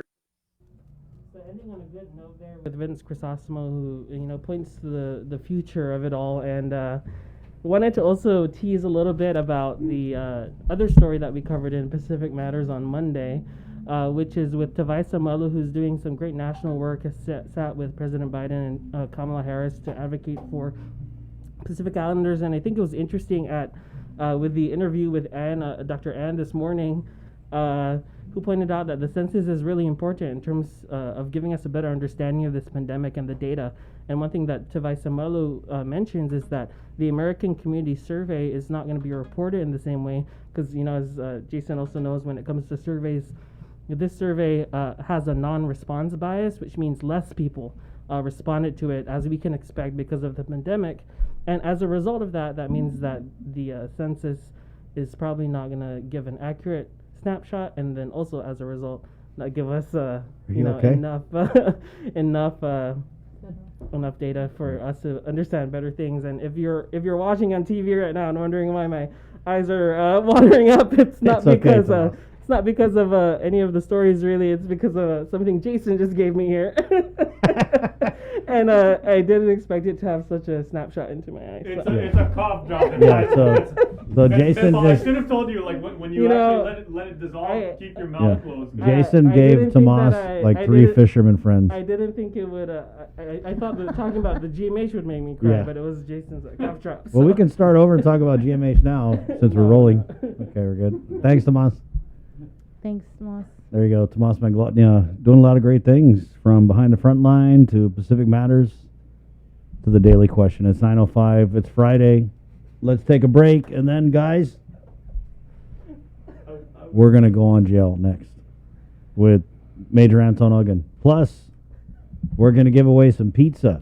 6370094. Get your dialing fingers ready. We're giving away a gift certificate to CPK coming up right here on the link. Good morning. Celebrate National Pizza Month with the Pepsi Ultimate Pizza Trivia Challenge. All you have to do is listen to the link during the month of October, and when prompted, call 671-637-0094 with the answer to the Pepsi Ultimate Pizza Trivia Challenge. Winner will receive a gift certificate from our participating pizza parlors and a 12-pack of Pepsi. Brought to you locally by Pepsi. This holiday season, we're once again bringing together the island's largest array of local vendors for a special innovative way for you to shop, broadcast, and go digital with Team KUAM. Join us on Sunday, November 28th for the annual Christmas Pops Virtual Holiday Market at 12 noon on KUAM TV8 and the KUAM News Facebook page, plus additional show times through December 11th. We'll also be featuring vendors daily with posts with QR codes and links on our social media pages beginning Monday, November 29th, and hosting an exclusive Christmas Pops website for your one-stop shopping. It's a safe and convenient way for you to shop local this holiday season. To reserve your spot, email promotions@kuam.com today. Virtual space is limited. Uno Mixed. We're mixing it up on the last Thursday of every month with a look at lifestyle, entertainment, food, and so much more on the stations, networks, and digital platforms of KUAM Communications. Uno Mixed is presented to you by Docomo Pacific, Better Together, and Pepsi.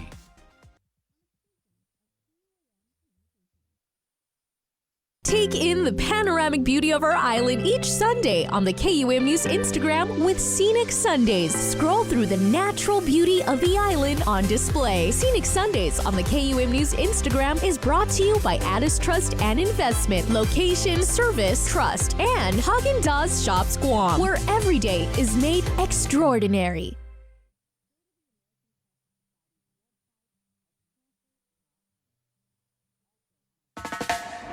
Pacific Matters is a half-hour news, culture, and lifestyle show focused on issues that impact Guam, the Northern Mariana Islands, and the larger Pacific region. Join Tomas Maglonia every Monday to discuss politics, trends, and take a deep dive into the issues changing our island home, because what happens in the Pacific matters.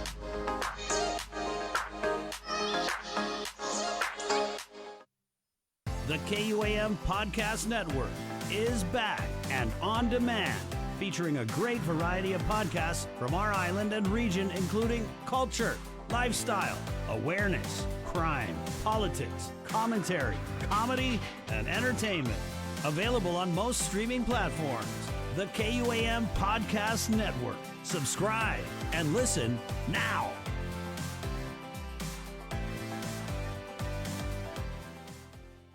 Do you feel like you're missing out on something? Make life more rewarding with Pacific Points. Earn and redeem points for bill rebates and free load at IT&E, discounts on fuel at Shell, vouchers at Foodies, and United Mileage Plus miles. You can even pay with Pacific Points at IT&E, Shell, and Foodies. Pacific Points. Do more, get more. GU Self-Storage, conveniently located near the Harmon McDonald's. We offer affordable rates, online payments, and auto bill pay for your convenience. Plus gate access daily from 6 a.m. to 9 p.m. Call us today at 648-7867 for more information. The relationship between Guam and Manila, Philippines is undeniable as we share similar cultural traditions, history, and heritage. With generations of Filipinos calling Guam home, KUAM presents a monthly look at the capital city featuring in-depth and engaging interviews on everything from medical tourism to new business and government leaders. Veteran newscaster Nestor Lecanto delivers Beyond Our Borders. This special program is brought to you by KFC and the Medical City, where patients are partners.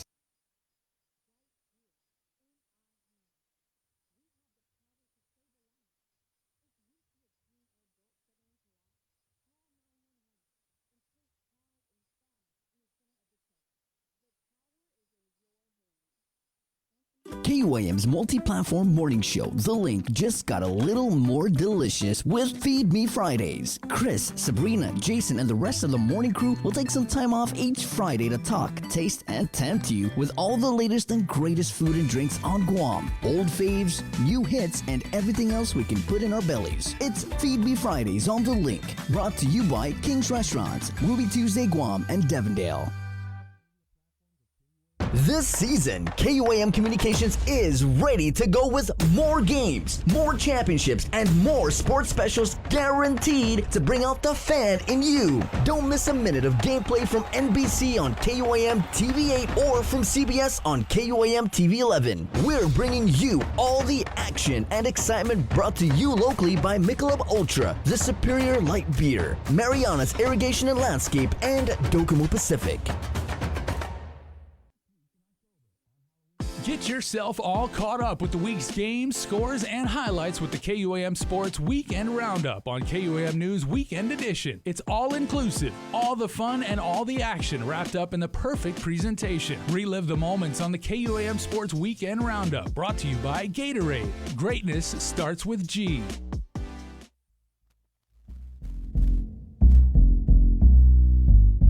sense.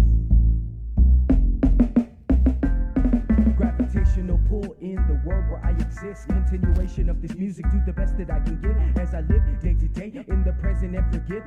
Try to change my ways on the path that is given. Been a long and crazy road, still I push up for the biz. Drizzle love over the track with some pride for a bit of unmistakable taste. Waste not when driven. When the fire is ablaze, cool the heat down, no more skit. Worked in and out of doing music, so you can say I live for this. Mind, body, and soul, beat on my heart. This is it. Perceptive, open, simply stricken when you vibe to a crisp bucket list. Not fulfilled, not yet. Listening, I'm loving the way you sound, screaming loud, rocking it. Shocking when I see you bobblehead. I live for it, wish for this unconditional love. Hover above the clouded dish. Shroud has been removed from this being, spark some wit here.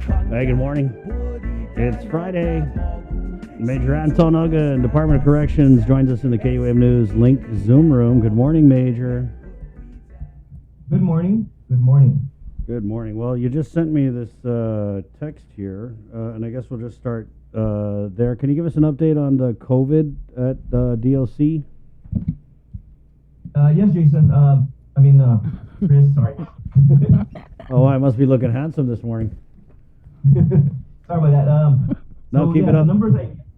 The numbers I provided you, as of now, we have 29 prisoners in active isolation.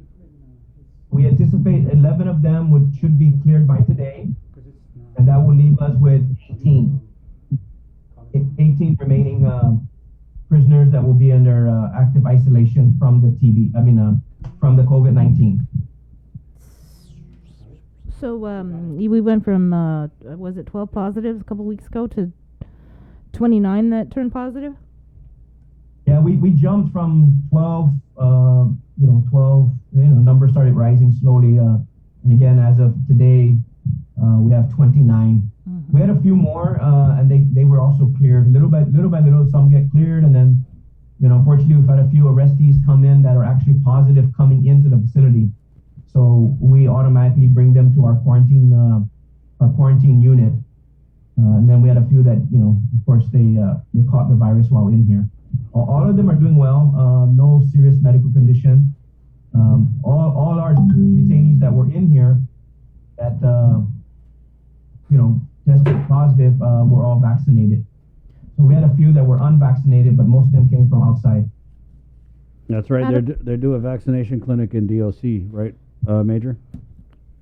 Yes, and we are also a designated government testing site. So right now, my staff are testing DYA staff. We have DYA staff that are coming in, they're parking their vehicle by our visitation area, and we have staff that are trained to do the COVID testing. So we're also assisting our fellow agencies on testing employees. The 29 again, can you just break that down? How many were vaxxed and how many were not vaxxed in terms of numbers? Okay, on the last numbers I have, about 25 of them, I believe, were vaccinated. The rest were not vaccinated. And again, these numbers, Sabrina, they fluctuate every day depending on our arrestees and who comes in and who's released. So some of them that have been positive have since been released. They've been cleared and released. We've had a few positives that they were ordered to be released from their court, but they were still positive. So we worked it out with public health, and they transferred them to an isolation facility, or they were required to isolate at home. Because once a court order comes in, we release them. We have to release them. Was this a Johnson & Johnson vaccine? Yes, the vaccine that we give the inmates is Johnson & Johnson 1-dose vaccine. Were any of these oh, you said they were vaccinated. What about staff? Have any of them tested positive? Yeah. Well, we had 2 staff that were unvaccinated test positive. That was about maybe a week and a half ago. They're on quarantine status. As of now, out of our 192 employees, we have 180 of them that are vaccinated, fully vaccinated. 6 of them are unvaccinated, and 3 of them are waiting for second dose. We have 2 that are on medical on medical status. And then we have one that got vaccinated for the first dose, but he doesn't want to take the second dose. So for those that are unvaccinated, they're required to get the weekly COVID testing done, which they are doing. And are you still pending any tests or anything for? Or will you just test on site? So, are you testing any more? Are you testing any more inmates? Usually every day. Yesterday we tested a few more, I think 30 of them. We tested 30, and I think out of that 30, that's where one of them may have been positive. But we do testing almost every day for inmates. When again someone comes in and they've had a close contact with one of our detainees, or we test them. So every day we're doing testing. So do you know how? It's from the arrestees. How it got into the prison again? Is it just from the arrestees? The original started around I believe it was August, towards the end of August, when an arrestee came in and was positive, and we try to isolate them as best we can. But as you guys know, our facilities, it's hard. Our facilities, it is what it is, and we just have to deal with it, right? So we do our best to try to isolate them, but with our numbers in population and the limited space, it's not an ideal situation. But we can't turn away anybody that needs to be confined. We try to minimize our confinement policy and work with GPD and the courts to ensure that only those that really need to be confined are confined. And so they have been very helpful, with us, working together with us, the courts and the GPD. But some of them just need to be confined. They're a threat to the community. Their charges are a little bit more severe. And so they need to be confined, positive or not. They need to be confined, and so we do our best to accommodate that. Are you guys remember? I think it was during the last the breakout last year when there was like a policy that you guys implemented where you weren't accepting certain arrestees for certain crimes. Oh yeah, you weren't accepting nonviolent offenders, is what it was. Are you guys doing that again? Not to a certain degree. We kind of modified our. We spoke down with GPD. Our director spoke to the GPD command, and we modified our list. Again, almost 99% of the crimes we're taking. We're taking. It's like misdemeanor warrants, maybe like child support, things like that. The courts even put a temporary hold on requiring us to confine for people like that. But again, based on the arrest, they look at the charges, and if it doesn't need to be confined, but that's very few. Most of them are being confined. I know we've got a tour scheduled with DOC for later today, but you presented the master plan to the governor. What was it, last week or a couple weeks ago? We saw the press release with the fancy video that they put out yesterday. They did a fancy DOC video? Yeah, they did. But anyway, what can you tell us about the plan? I know we've had you on before where you've kind of talked about it with Information to Energy, right? The contractors, and they finally completed this plan, and it's like what, an 80-year plan? Yeah. Yeah. So again, as this master plan is something we've been working on for several years.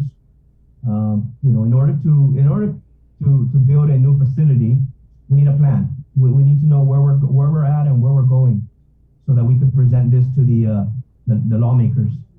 So we have a grant. It was a $250,000 Department of Interior grant to do this master plan. After several years working on it, we got it out, put it out for bid, got a contractor. The COVID kind of slowed the process down because they could not travel to Guam. We started in January. They came here in January, and we really just continued to work on it. So it has been done. It is submitted to the governors. We gave it to the legislature. So the senators have it. Now the next thing is the funding. We have a hearing, I think, today to discuss, after they've done with GMH, there's a bill 153 that's going to go up on the committee as a whole to discuss the funding options now to move this plan forward. So we do have a plan to address a lot of our outstanding issues. We just got to work now on the funding for A&E, architecture and engineering services. And then from there, money for construction. But at least with the plan, Sabrina, we have a better idea of what we want, what we need. We even got it all the way down to square footage, office space, dental space, medical space, the cells. And we're going to do it in our plan is do it in phases. We realize we don't have all the money and we're not going to be able to build this one big, massive facility at one time. So we've broken it down like most states. Ohio did the same thing. They broke it down into phases. And we've broken it down into basically 4 main phases. At the fourth phase, we'll have a total of 1,100 beds, 1,140 beds. First phase will give us 480. Second phase will give us 320 plus another 40 for the RSAT, so 840 beds by phase 2. Phase 3 will give us 980 beds. And the way we did this plan, again, is 80 years out, long after I, retired from the department. But we wanted to give the future leaders also a blueprint of where the next building is going to go, so that when we build this from start, we know where all the conduits and the plumbing and how everything is going to connect in the future. Our current facility, was built in piecemeal, never really, identifying how these buildings are going to connect with each other. And so we're taking a different approach now on this. So in the future, it'll be a lot cheaper to add on buildings because all the conduits and the plumbing and all the other things that are needed will be in place in phase 1 and 2. And so after that, the price of building it, based on our estimate, will be a lot less than what it is now. So, right now for phase 1 and 2, we're looking at about 160 million. If you do 3 and 4, it's just about 200 million. Again, that's our rough estimate based on the current construction cost. Building a prison right now, we estimated about $600 per square feet. In the mainland, it's a little cheaper, but again, as you know, in Guam, it's a little bit more expensive. Plus the materials, doors and the toilets and all those things are the high grade materials. So obviously it's going to be a little bit more expensive. But, Sabrina, everyone knows we've had this issue with the prison for years. And if we don't do something, we're going to be forced to do it by the courts. We are spending $3 million a year in overtime alone. If we don't address the maintenance and the plumbing and the safety issues, and if we don't address it now, it's going to only get more expensive over time. And I think people might forget that there was a consent decree, the Department of Justice case against the Department of Corrections, for what was it? Human rights violations or something to that extent. But just going back into the plan, because I know Chris has several questions about the SWAT that was performed and conducted as part of the master plan. Chris? Yeah, I do, but I'll wait till you're done. I'm done. You can go ahead. Are you done? You've been signaling that you were so excited to ask about the SWAT. We had a question in the comments, Major. Does DOC separate the vaccinated and the unvaccinated inmates? When the prisoners come in, we test them, right? They're tested. If they're negative, we still separate them from the other population as best we can with a block identified for them if they're negative. We do offer the vaccine for them eventually, but sometimes we just don't have the space to do all of that. We don't have the space to separate as much as you got to remember, we're also separating crime partners and people, people who don't get along with each other, protective custody, we got all these people that we have to separate, and we just don't have all the space. Like Ganya, for example, can only hold 130 people. That's why this new facility is so important, because we're going to shut down Aganya. As you can see in the master plan, we're going to rebuild the jail up here in Manila, and then we can shut down Aganya and have a little bit more space. But no, simply no. We try our best. We separate them, but it's not a perfect system by far. Well, appreciate the stark honesty, Major. Like Sabrina had, indicated, I did have a couple of questions about the SWOT, strengths and weaknesses. We'll start, like the facility stuff, I don't really have any questions because that's all going to be remedied, obviously, by the construction of a new facility, right? But I kind of wanted to focus on the personnel strengths and weaknesses. And so we're looking at that in the master plan. It says here under prison employees, strengths, positive culture among employees, officers placed in all posts, officers manage inmate movement, the building spread out, riot, controllable, new locking system in 6, 7, 17. Well, let's just focus a little bit on these strengths. Positive culture among employees, Major? Well, so the way the SWOT analysis came about, Chris, is that when the consultants were on island, we brought in a few of officers. One of the starting point was to bring in the staff. We brought in a lot of staff, different groups at a time, and we spent maybe 2 hours with them. We're asking them questions. Okay, what's good about DOC? What are some of our strengths? What works well here? What are some of the weaknesses in regards to security and on training and all these different things? Because the consultant wanted to know, you got to ask the staff what's the issues, and as you know, DOC, our facility. I mean, what that means about the staff is that we have pretty much, staff that work well with each other. We may have differences, but we all work well with each other. There is a high morale among the officers, a team spirit. We do help each other. We cover each other down. We do a lot of work. So that's our positive, is that our close knit culture here. We have officers that play on softball teams together. They barbecue together. They enjoy each other's company. And then when it comes to work, we work, and we always looking out for each other. So that's basically what that means, is that our team spirit we're pretty high. I mean, we're pretty good here. Despite some of our differences and opinions and things, we still get our mission done. So these strengths and weaknesses came directly from the staff themselves then. So I wanted to on the weaknesses for the prison employees, it kind of seems like it's, okay, old, worn out buildings, too many entry points unchecked, female unit has no segregation, medical needs, more facilities, detainees versus inmates separation, overcrowding by 118%, contraband control and fence, too many small buildings.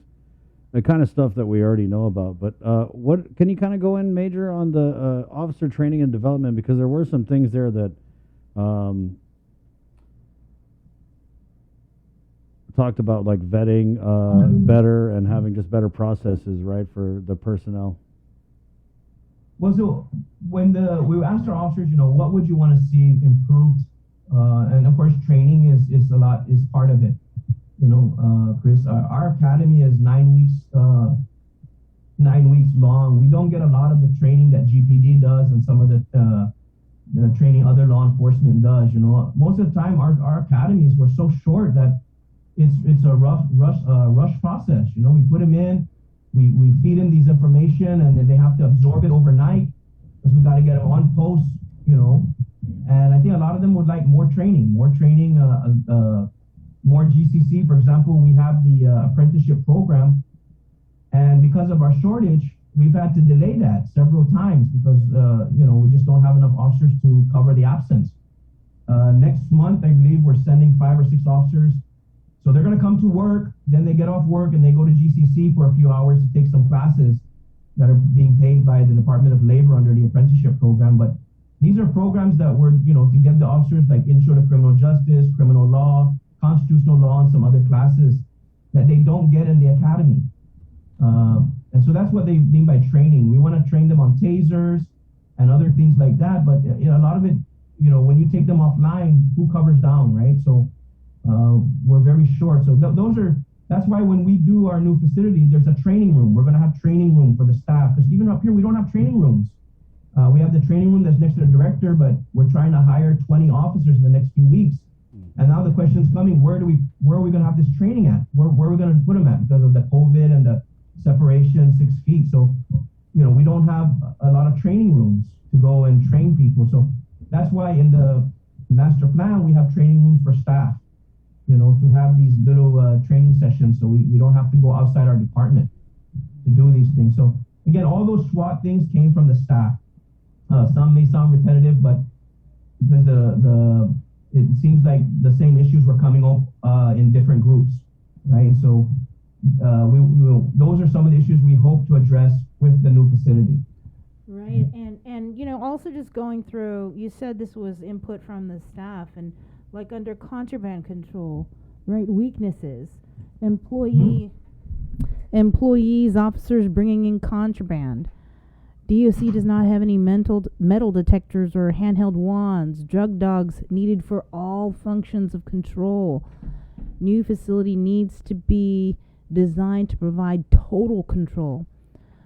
Threats, officers need more wand training for checking incoming inmates. And then under outside services, it looks like some of the vendors, they need to be, checked more thoroughly or even checked. I mean, these are things that are happening right now. Yeah, we've had incidents of vendors, not on a daily basis, but we've had incidents in the past of vendors smuggling in contraband, right? We've had that. We've had officers bringing it in.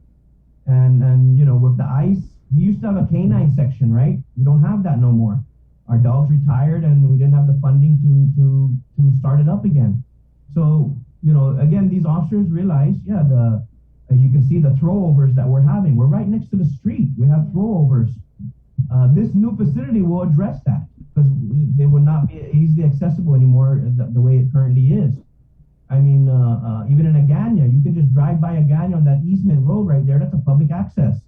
And we've had people come behind the building and damage the glass, the cell windows, and throw contraband in there. So all that will be addressed on the new facility. That's why we visit Ohio, Michigan, and we got some, how they did their prison.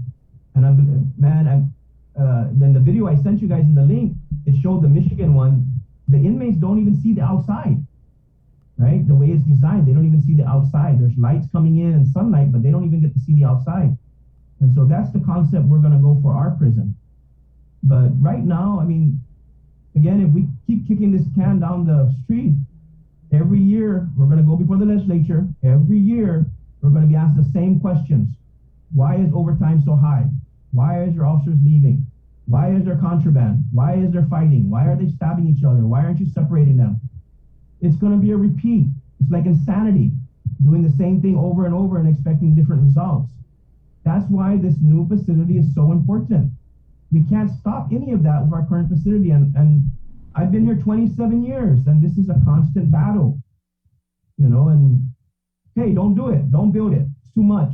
All right, fine. But don't get mad at me on the next budget hearing when why overtime is $3 million, or why we're contraband again. We're doing the best we can with what resources we have, but this facility is old, right? And when your reporters come and take a tour and come and look at it, post 5 is really bad. And I could probably spend $500,000 trying to get that thing repaired, but that would only be temporary because the roof is cracking. And in that master plan, it tells you there. It tells you the condition of some of these buildings, and the guy actually even says condemn. He's a mechanical engineer and stuff, but we got to do something, okay? Or else the court's going to do it for us, and then how that turned out with the landfill. Okay, it's going to cost a lot more. So we're not asking to be built, 1,000-bed overnight. Okay, we're not asking for that. We're asking to start the process and get it built. And again, this plan is for 80 years. So, but we got to start doing something, or we're just going to continue to be running around in circles here. And I don't want to wait until an officer is killed or something happens and then we say, oh my God, we should have done it. It's too late. What are you going to do? Name a street after him? Sorry, I'm getting a little, not frustrated, but this is a very serious thing, and I know there's people that don't want to do it, but if we don't, the consequences are going to be more severe. You should get the senators maybe to go down there and take a look at it. That was one of the things we're going to offer the senators. Come in and look at it. Come in and look at the facility, and this thing is being used 24 hours a day, 7 days a week, 365 days a year. We don't close at all. These buildings are being occupied every day, you know, with people who don't want to be here. And so the wear and tear on this facility, with the locks and everything, it's a lot, right? And so the facility is old. I'm telling you, it's just old, and we can keep fixing it, but we're wasting taxpayers' money. We're just wasting money, putting it down the drain, keep repairing and repairing and repairing. We need to do it the right way. And then we cut down on manpower. You know, right now, for every 200 inmates, it's taking me 22 officers to man 200 inmates, because I took the 18 housing units and I took how many inmates, how many officers. For every 200 inmates, it's taking 22 officers, just the housing unit. That's not including transport and the other sections. In Michigan, 511 prisoners. They had 7 officers monitoring 511. Now, I won't go all the way down to 7, but they had 7 officers monitoring that. We could cut our staff by 43%. And we won't have to hire anybody. Just as they retire, we just don't fill positions. But right now, Sabrina, if I wanted to run this the way the policy calls for it, the senators always say, aren't you following policy? Aren't you following policy? If I go by policy, we need 350 officers to run a less than 600 population. That's just crazy. But it's because we have 18 housing units and all the sections are spread out. But if we can get this down, we could probably run this prison with 150 officers. The 3 million overtime, you won't probably see that no more. That'd actually be saving, because we won't be spending that much. Officers will not probably be leaving, because the environment will be a lot better to work in. They'll feel safer. Inmates will feel safer.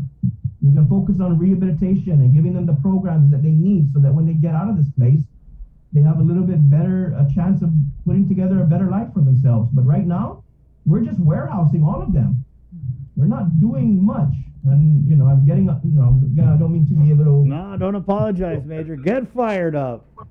But we need to get this done. And I don't know how many times the leaders before me that retired for years, we continuously said, all the directors that have come here kept saying same thing. We need a new facility. And they just keep kicking it down the street. I hope this time, now that we have a plan, before the excuse was, you have no plan. Well, we took care of that excuse. Now we have a plan. So I'm hoping there's no excuse now. We need to get it done. Well, it's still going to take several years. It'll still take several years. Even if we get an architect, it could still take a few years, but we got to start now. I can't start 5 years from now. We got to start now. Well, yep. I guess we'll wait and see, because I think there's a bill going up before the legislature, right, for DOC. But I gotta say, you know, even before COVID, I think it was Senator Brent McCready. He tried to get a new prison for DOC, and he got laughed out of the legislature. Nobody had the political will to do anything.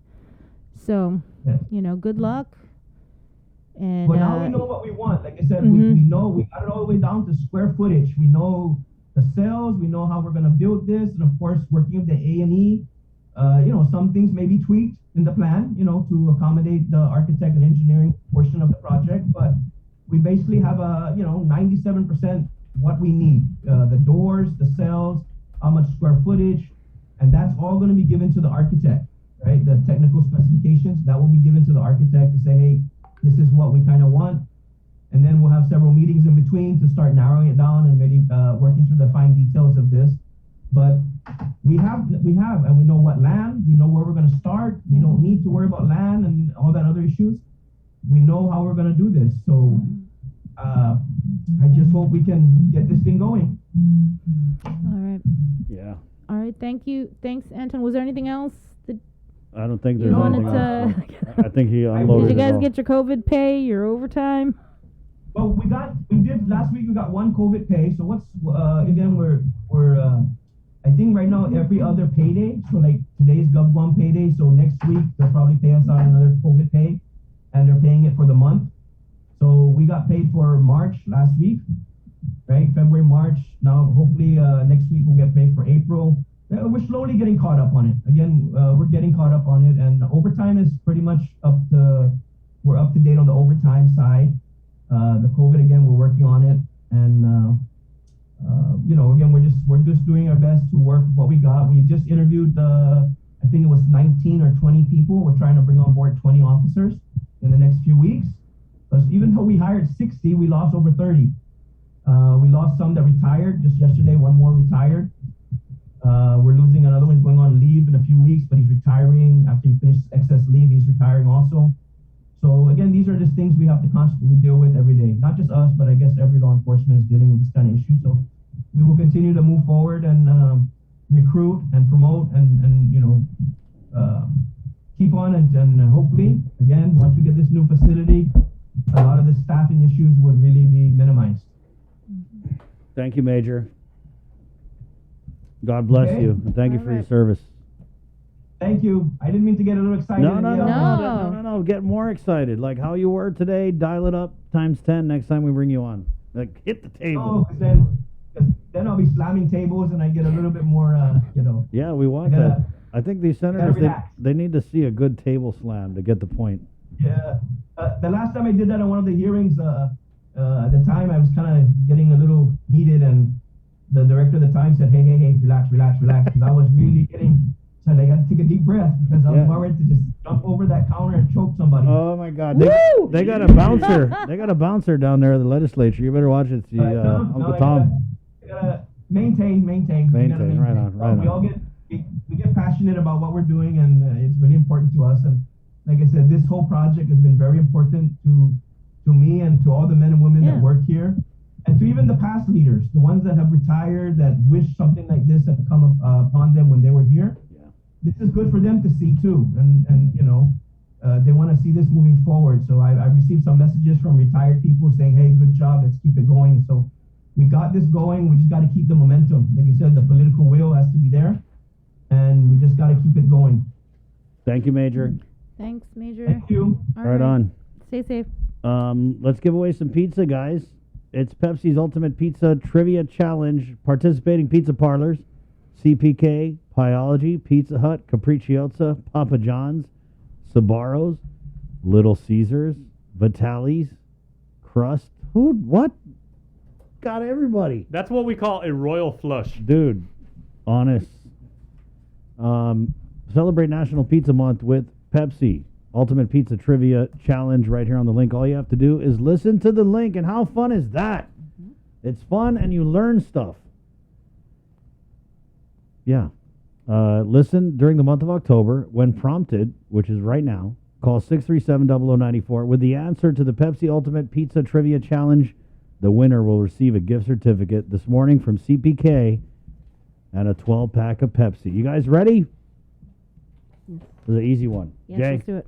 Okay, so your question, and we're taking the first correct caller. Yes, right? we are. First correct caller. The number is 637-0094, and if you can tell us, what is the most popular pizza topping in the United States?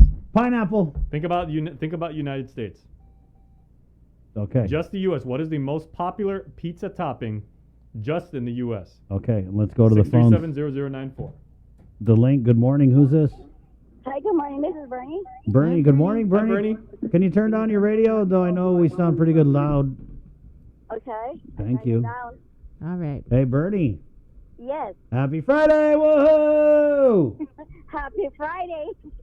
Okay, so we got a Pepsi Ultimate Pizza Trivia Challenge. Jason Solis with the question. We really want to give this to you, Bernie. So can you tell us, what is the most popular pizza topping in the United States? Pepperoni. Boom! Wow. Pepperoni. Right off the bat. You got it, Bernie. Good job. Thank you. Is that your favorite topping, Bernie? Oh, yes. Wait, is this a favorite topping when you have it with like a cajillion other different types of toppings? Because you can get, the sausage and the green pepper and the red pepper and the yellow pepper. On my pizza. Well, I must have pepperoni on my pizza the whole time when I order. that's right. It ain't a Cool. pizza if it don't got pepperoni on it. Well, Bernie, we're hooking you up with a gift certificate from CPK. And let me tell you, when it comes to pepperoni pizza, their pepperoni is girthy. It's like that. Right? And you're getting a 12-pack of Pepsi to go along with it. Thank you. Right on. So, Bernie, I'm going to ask you to hold on, okay? We're going to get your personal information. Sure. Nothing too crazy, though. Okay. Stand by, all right? And congratulations. We're doing this In October. Yeah, so starting next week, we're going to do it Mondays and Thursdays. So you got 2 chances to win. All you got to do is listen. Just think about pizza. That's it. And Pepsi. And Pepsi. Right on. We're going to take a quick break, and we're coming back with Jason Solis. Hey, ladies! Get ready. Here he comes on the link. Good morning. Celebrate National Pizza Month with the Pepsi Ultimate Pizza Trivia Challenge. All you have to do is listen to the link during the month of October, and when prompted, call 671-637-0094 with the answer to the Pepsi Ultimate Pizza Trivia Challenge. Winner will receive a gift certificate from our participating pizza parlors and a 12-pack of Pepsi, brought to you locally by Pepsi. This holiday season, we're once again bringing together the island's largest array of local vendors for a special innovative way for you to shop, broadcast, and go digital with Team KOAM. Join us on Sunday, November 28th for the annual Christmas Pops Virtual Holiday Market at 12 noon on KOAM TV8 and the KOAM News Facebook page, plus additional show times through December 11th. We'll also be featuring vendors daily with posts with QR codes and links on our social media pages beginning Monday, November 29th, and hosting an exclusive Christmas Pops website for your one-stop shopping. It's a safe and convenient way for you to shop local this holiday season. To reserve your spot, email promotions@koam.com today. Virtual space is limited. Do you feel like you're missing out on something? Make life more rewarding with Pacific Points. Earn and redeem points for bill rebates and free load at IT&E, discounts on fuel at Shell, vouchers at Foodies, and United Mileage Plus miles. You can even pay with Pacific Points at IT&E, Shell, and Foodies. Pacific Points. Do more, get more. The relationship between Guam and Manila, Philippines is undeniable as we share similar cultural traditions, history, and heritage. With generations of Filipinos calling Guam home, KUAM presents a monthly look at the capital city featuring in-depth and engaging interviews on everything from medical tourism to new business and government leaders. Veteran newscaster Nestor Lecanto delivers Beyond Our Borders. This special program is brought to you by KFC and the Medical City, where patients are partners. GU Self-Storage, conveniently located near the Harmon McDonald's. We offer affordable rates, online payments, and auto bill pay for your convenience. Plus gate access daily from 6 a.m. to 9 p.m. Call us today at 648-7867 for more information. The link. Here on Breeze 93.9 FM.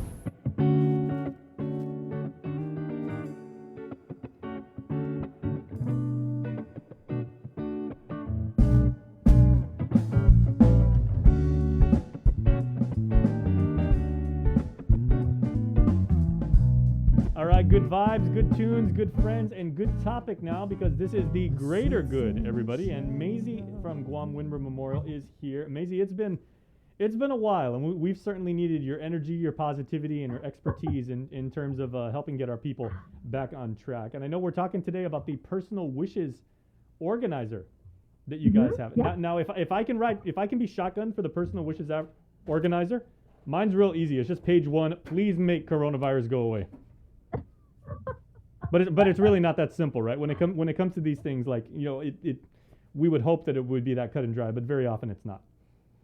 Yeah, so we're actually offering a free service to the community, and as you know, I am with my name is Maisie.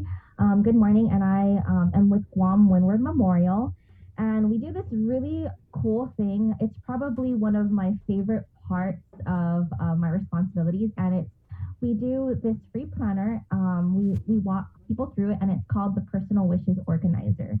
And a lot of the times when people come in to plan memorial services, it's at the time of need, right? Like they didn't have anything planned, and a loved one has passed away, and now they're coming to see us, and they're faced with all these decisions. And it can be overwhelming, and you know that kind of ties hand in hand with grief. And now you're experiencing all this grief and all this stress, additional stress, because there's all these final decisions you have to make. So what the Personal Wishes Organizer, what that does is that we make those decisions ahead of time. And even if you already have property or service, we actually still encourage people to do it. It's 100% free. You just schedule a consultation with us, and it goes through little things that you probably wouldn't have thought of in making your final arrangements. And it's actually not really about final arrangements. It's kind of a walkthrough of your life and a celebration of it. So I thoroughly enjoy that part. Yeah, because I mean, I want to say, like, my own dad and that generation, the one that came before us, like, it was a big thing of, you know, addressing your own mortality, and for a lot of people don't want to do that because you know, of course, you know, death is a part of life, and you know, and we do all have to face that one way or the other. That's inevitable and everything like that. But a lot of people just don't want to deal with that. So you know, I would assume that this program, and you know, manifested in the organizer itself and everything, helps people kind of come to grips with that. And you know, it's a project, right?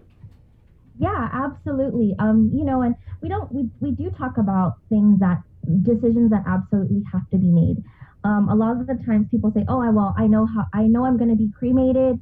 That's it. That's all they need to know. But there's so many other things to think about. For example, a wedding ring. When you're buried, do you want to be buried with your wedding ring, or do you want to leave it behind? And if you're going to leave it behind, who will you leave it to?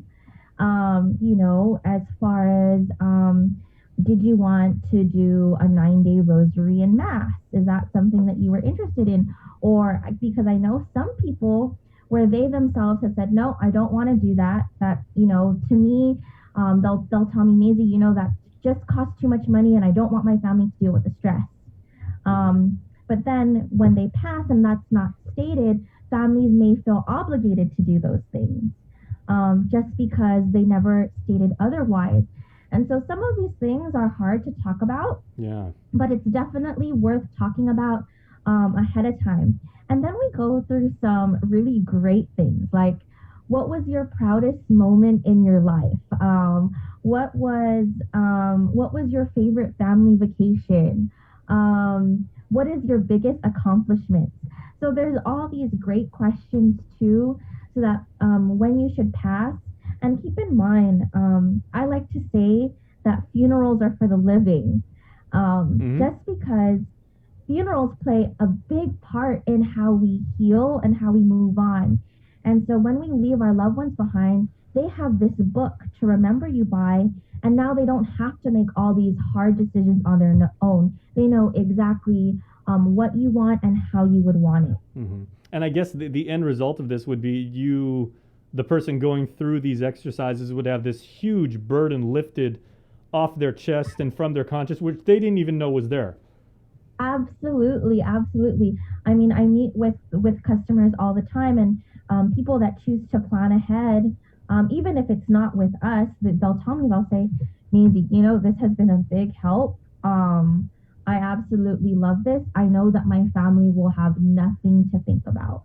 Right. And I didn't even know that some of these things were things that they should be thinking about. Like one of the pages that we have, it's really excellent. I really like it. Is there's a eulogy page, and it just asks, like, how would you like to be remembered? I don't know if you've ever had to write a eulogy, but you know, I've been to a lot of funerals, and sometimes eulogies are really good, but sometimes they're also not so great. Mm-hmm. Sometimes it mentions things that maybe you probably shouldn't have mentioned, but the person writing it, I mean, you have this limited time to write all these to say all these important things about this person's life. And so it kind of gives the person writing it some guidelines, like, man, I really wanted to be remembered for my cooking, or I really wanted to be remembered for being a great mom. And so it definitely takes a load off your loved one. Very nice. Okay, so I know a lot of people are, you know, really, really chomping at the bit, wanting to contact you with more information, wanting to sign up and everything like that. We got to run, but how can people contact you to find out more information about the Personal Wishes Organizer? Sure. So you can call me. My name is Maisie, and my number is 688-6371. That's 688-6371. and we can schedule you in with me or any of our other family service advisors. All right, Maisie, thank you for what you do for our island community. Again, we really appreciate it. All Certainly right, very thank you, needed. Jason. Thank you so much, All right, Maisie. take Have care. a great weekend. Let's go ahead and get into Feed Me Fridays, brought to you by our friends over at King's, where today we go into some of King's great comfort classics. It's Feed Me Fridays on The Link, brought to you by King's Restaurants, Ruby Tuesday, Guam, and Devondale.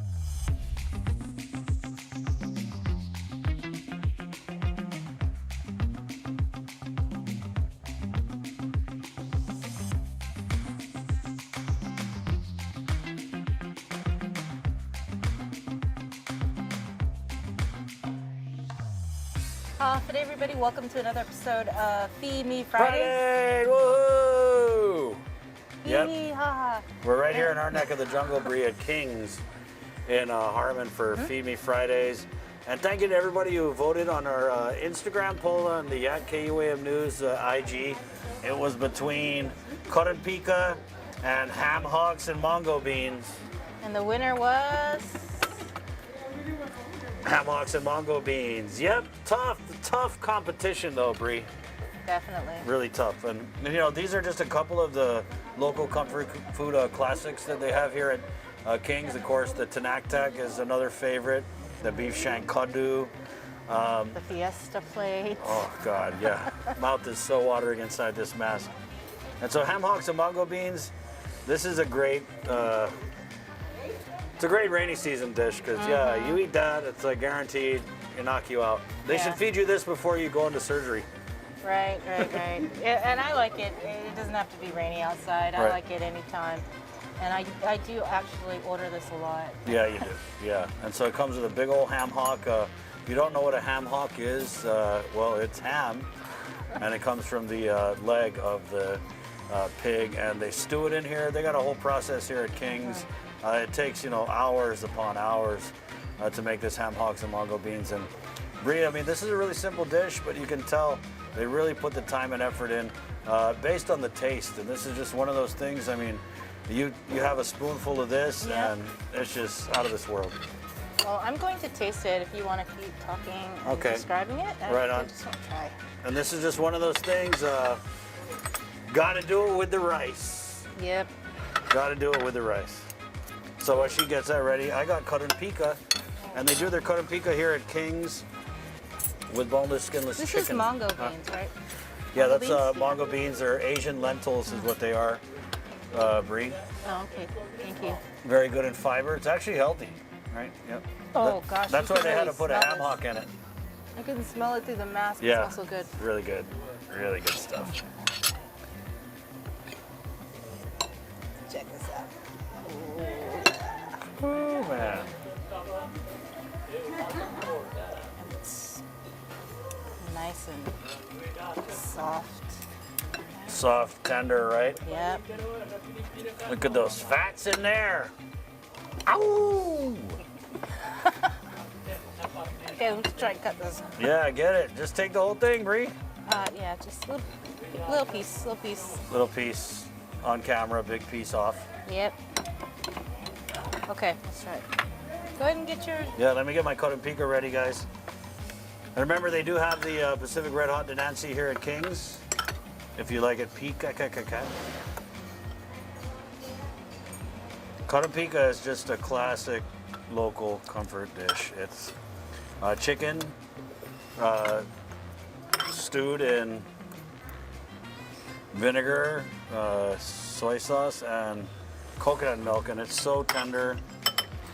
And this is cool, cotton pica usually cooked with the bone-in chicken, but if you're coming by King's for like a great comfort food lunch or something, you don't want to be getting all cotton pica. I mean, I like to get cotton pica everywhere, but maybe you don't want to. So we're gonna get a little bit of this kaddu in here. Must be good over there, you're not talking. Yeah. And I really like you said it's lentils, Chinese lentils? Asian lentils, Asian lentils. I love this stuff. Especially with the rice and you just let it soak in. Ooh, my God, that's the best. All right, I'm about to go into my cut and pica here.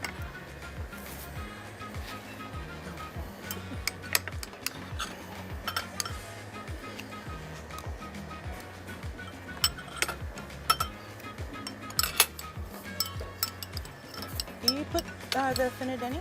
Yeah. Let's try that. Mm. This is what vinegar finadeni? Already. Yep. Our buddy Kiko here, always checking. He knows we like Denancy. We got our Denancy. Okay. God. This just... Is it spicy? It's not too pica. Let's try some of this Denancy. But this is just so good. There's just something about that stafao, the soy sauce, the vinegar, right? And then you leche with that coconut milk at the end. It is just so delicious. And it's so simple. Is there coconut milk in this? In that one, probably, yeah. I've never actually made this before. I Yeah. always just order it from King. Yeah, even I ain't gonna try and make that. But like the stafao, that flavor, it's so simple, but like if you let someone who's not from Guam try this, they're gonna freak and be like, oh my God, what is that? It's so good. Ooh. Oh, sorry, the Nancy's kicking in right Yeah, now. and you need that rice. Make sure I don't start sweating. This is so hot.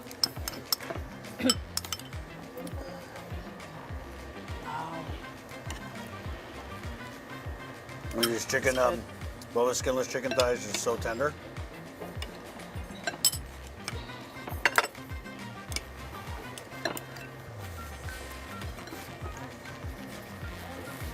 Want to try hitting this or what? No, go ahead.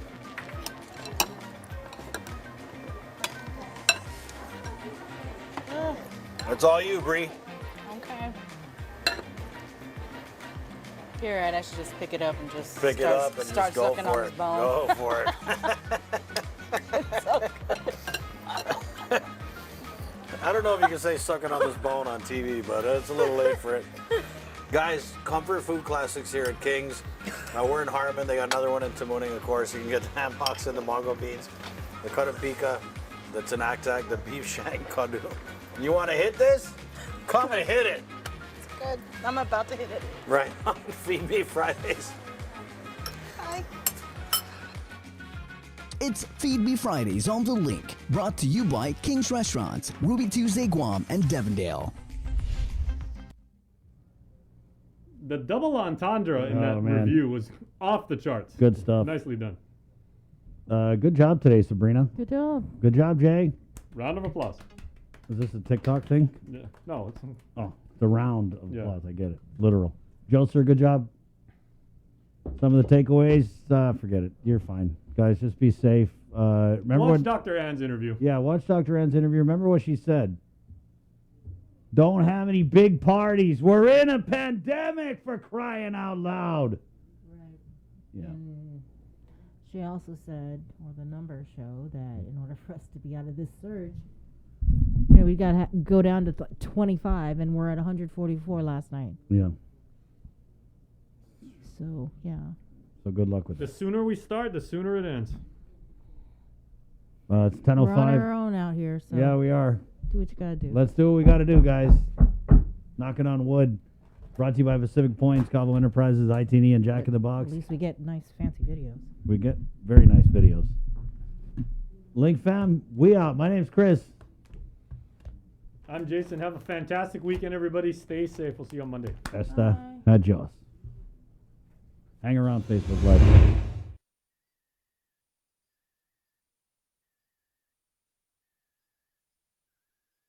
Right on. 10:07. Let's go ahead and do our sneak peek of the One Micronesia podcast with Victorious Falon, brought to you by Tong Taco Bell. The One Micronesia Update is presented by Taco Bell and Docomo Pacific. Better together. Tassi, welcome back, and let's talk about it. How did the journey start for you? I think it really took told when I went to New Caledonia in 2011, that's when I'd first met our then physiotherapist, another term for physical therapist from New Zealand, Coach Peter Hunt. So this was my first real interaction with anyone from that profession, from this profession, I should say. And we only had 9 players. And so with rugby sevens, the typical team is about 12. With that being said, there was a lot on the line with the starters and for the reserves as well. It was so important to have Coach Pete there to make sure we were recovering correctly, to make sure our pre-existing injuries or new injuries from that tournament were being attended to. And fortunately, we were able to partake in the entire competition with only one serious injury that ended up not being as serious as we had anticipated, which is a good thing. So that showed me basically how much of an impact a physiotherapist or a physical therapist can have on a traveling sports team. And from there, I literally remember this. The entire tournament, I was just asking him question after question after question. And I mean, he was involved in everything, for the amount of our hydration, what we were eating, when we were eating it.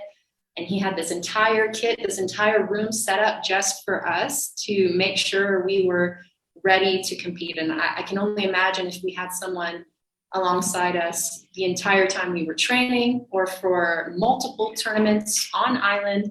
And I said, well, this is something I could totally see myself doing. You're still being involved with the sport, and you're still able to travel and represent your country, but you can have more of an impact on, instead of just you as a player with your team, you can have an impact on the entire team as far as making sure they're recovering well. Same thing, that their injuries are being attended to and they're ready to perform, not just physically, but mentally, because that really did play into our confidence as well. Talk about the ups and downs. And I know, like, in everybody's journeys, we always, experience the ups and the downs. So tell us more about your story. Yeah. So for that point in time, I really wanted to do physical therapy. I said, that's what I want to do. And so I got into the School of Health Science at University of Guam, exercise science specifically as my concentration, a minor in nutrition. And I did that, went through the motions of getting that degree, but I more or less lost sight because I was so involved in the sports administration, sports delegate role here on Guam for the Guam Rugby Football Union, for the Guam National Olympic Committee, and other committees that are associated with the Guam National Olympic Committee as well. So I kind of lost sight until Dr. Brian Claris actually joined the faculty, I should say, not the staff, the faculty at the University of Guam. So he had just returned as a physical therapist, and he was also teaching, and he's still teaching at the university as well. But him coming back and having conversations with him about physical therapy actually re-sparked my interest in pursuing that further. But I was still at a point where, you know what, I'm not sure. I've established all these things with all these organizations here on Guam, and I think I got a good thing going, and I can see it taking off from here. But okay, so I said, well, I can go to the States. I can try other health care professional related goals. So health education, I got involved with. I was a patient care coordinator for a while, biometrics screener, and a physical therapy technician. I did all of those, and it wasn't until I did the physical therapy technician job for a while that I realized, oh, physical therapy is what I want to do. It's definitely what I want to do. I've done all these different roles, and compared to the sports administration, sports development type of roles that I was doing, I realized, oh my gosh, I would much rather be doing this. And I feel like I could offer way more to my community in that aspect. So I said, let's do this. But even then I was still not sure. I said, well, maybe let me try for a master's. I'll try for a master's in kinesiology. So I applied to a few universities, and I got the acceptance letter, and I had it in hand. And this is already 2 years living in the States, in Virginia. And I realized, no, you know what? you can do this. You are good enough. You can get into these programs and you can get through it like the rest of them. So let's go for it. So that was the moment where I really decided it's time, Tasi. Quit with all these other different roles. This is what you need to be doing. So that's when I said, all right, putting everything aside, PT school it is. The One Micronesia Update is presented by Taco Bell and Docomo Pacific. Better together. 11, Tasiana. Of course, she has a home here on the KUAM Podcast Network, Talks with Toss, and that was the One Micronesia podcast with Victorious Falan on this Friday. Friday, woohoo! One last thing here, guys. Chicken fries Friday. You know it's Friday. You deserve some fried chicken goodness. You really do. You've survived and thrived through this pandemic. That's why you need to go to Burger King, and they're going to give you a little thank you present. You go there, you get a chicken fries, and you say, I love the chicken fries. Say it convincing. Don't half-ass it. Just like, I love the chicken fries. And they're going to give you another chicken fries. Just like that. But it's only on Friday. Because, it's Friday. It's also brought to you by Docomo Pacific. It's Cover Me. My name's Chris. Guys, please be safe out there. All right? Please. Wear your mask. Wash your hands. Watch your distance. Like Dr. Ann said, a lot of these cases now are trending asymptomatic. So that means you could get the COVID from someone who appears totally normal. And people talk about the COVID, sometimes you don't know you have it. Yeah, sometimes you don't know you have it. Other times you die. That's pretty wide. So just be safe, okay? It's 10:14. My name's Chris, and this is Cover Me. Love you guys. Está. Adios.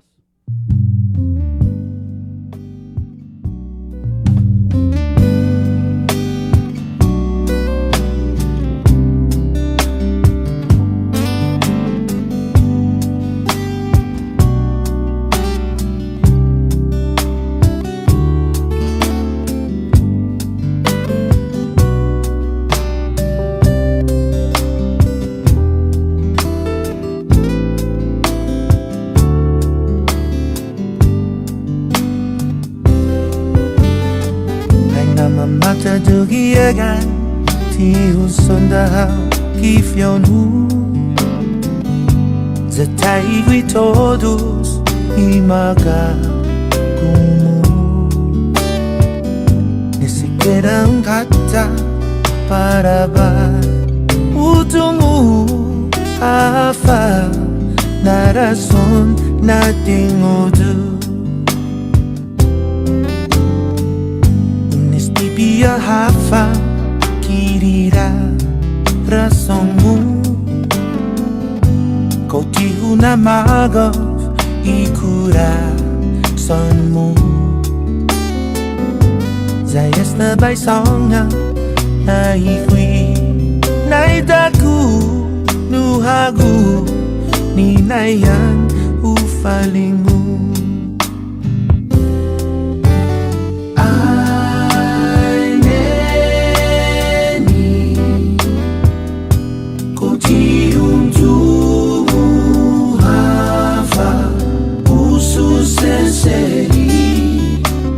Cada día se puede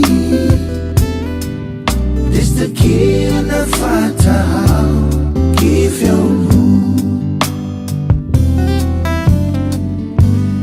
ai justata gaya si no guahu na fatu fan magi iguina jamu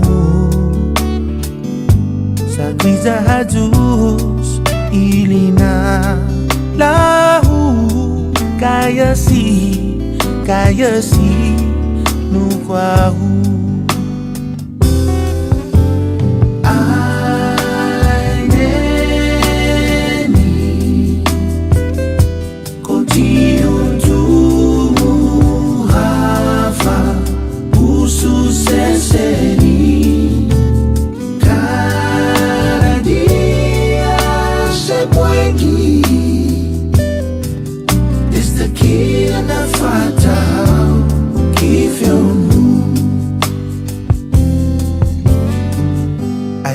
hula deni este ku mu prendi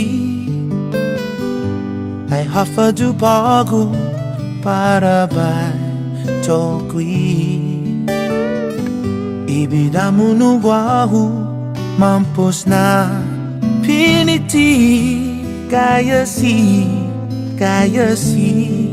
no guahu.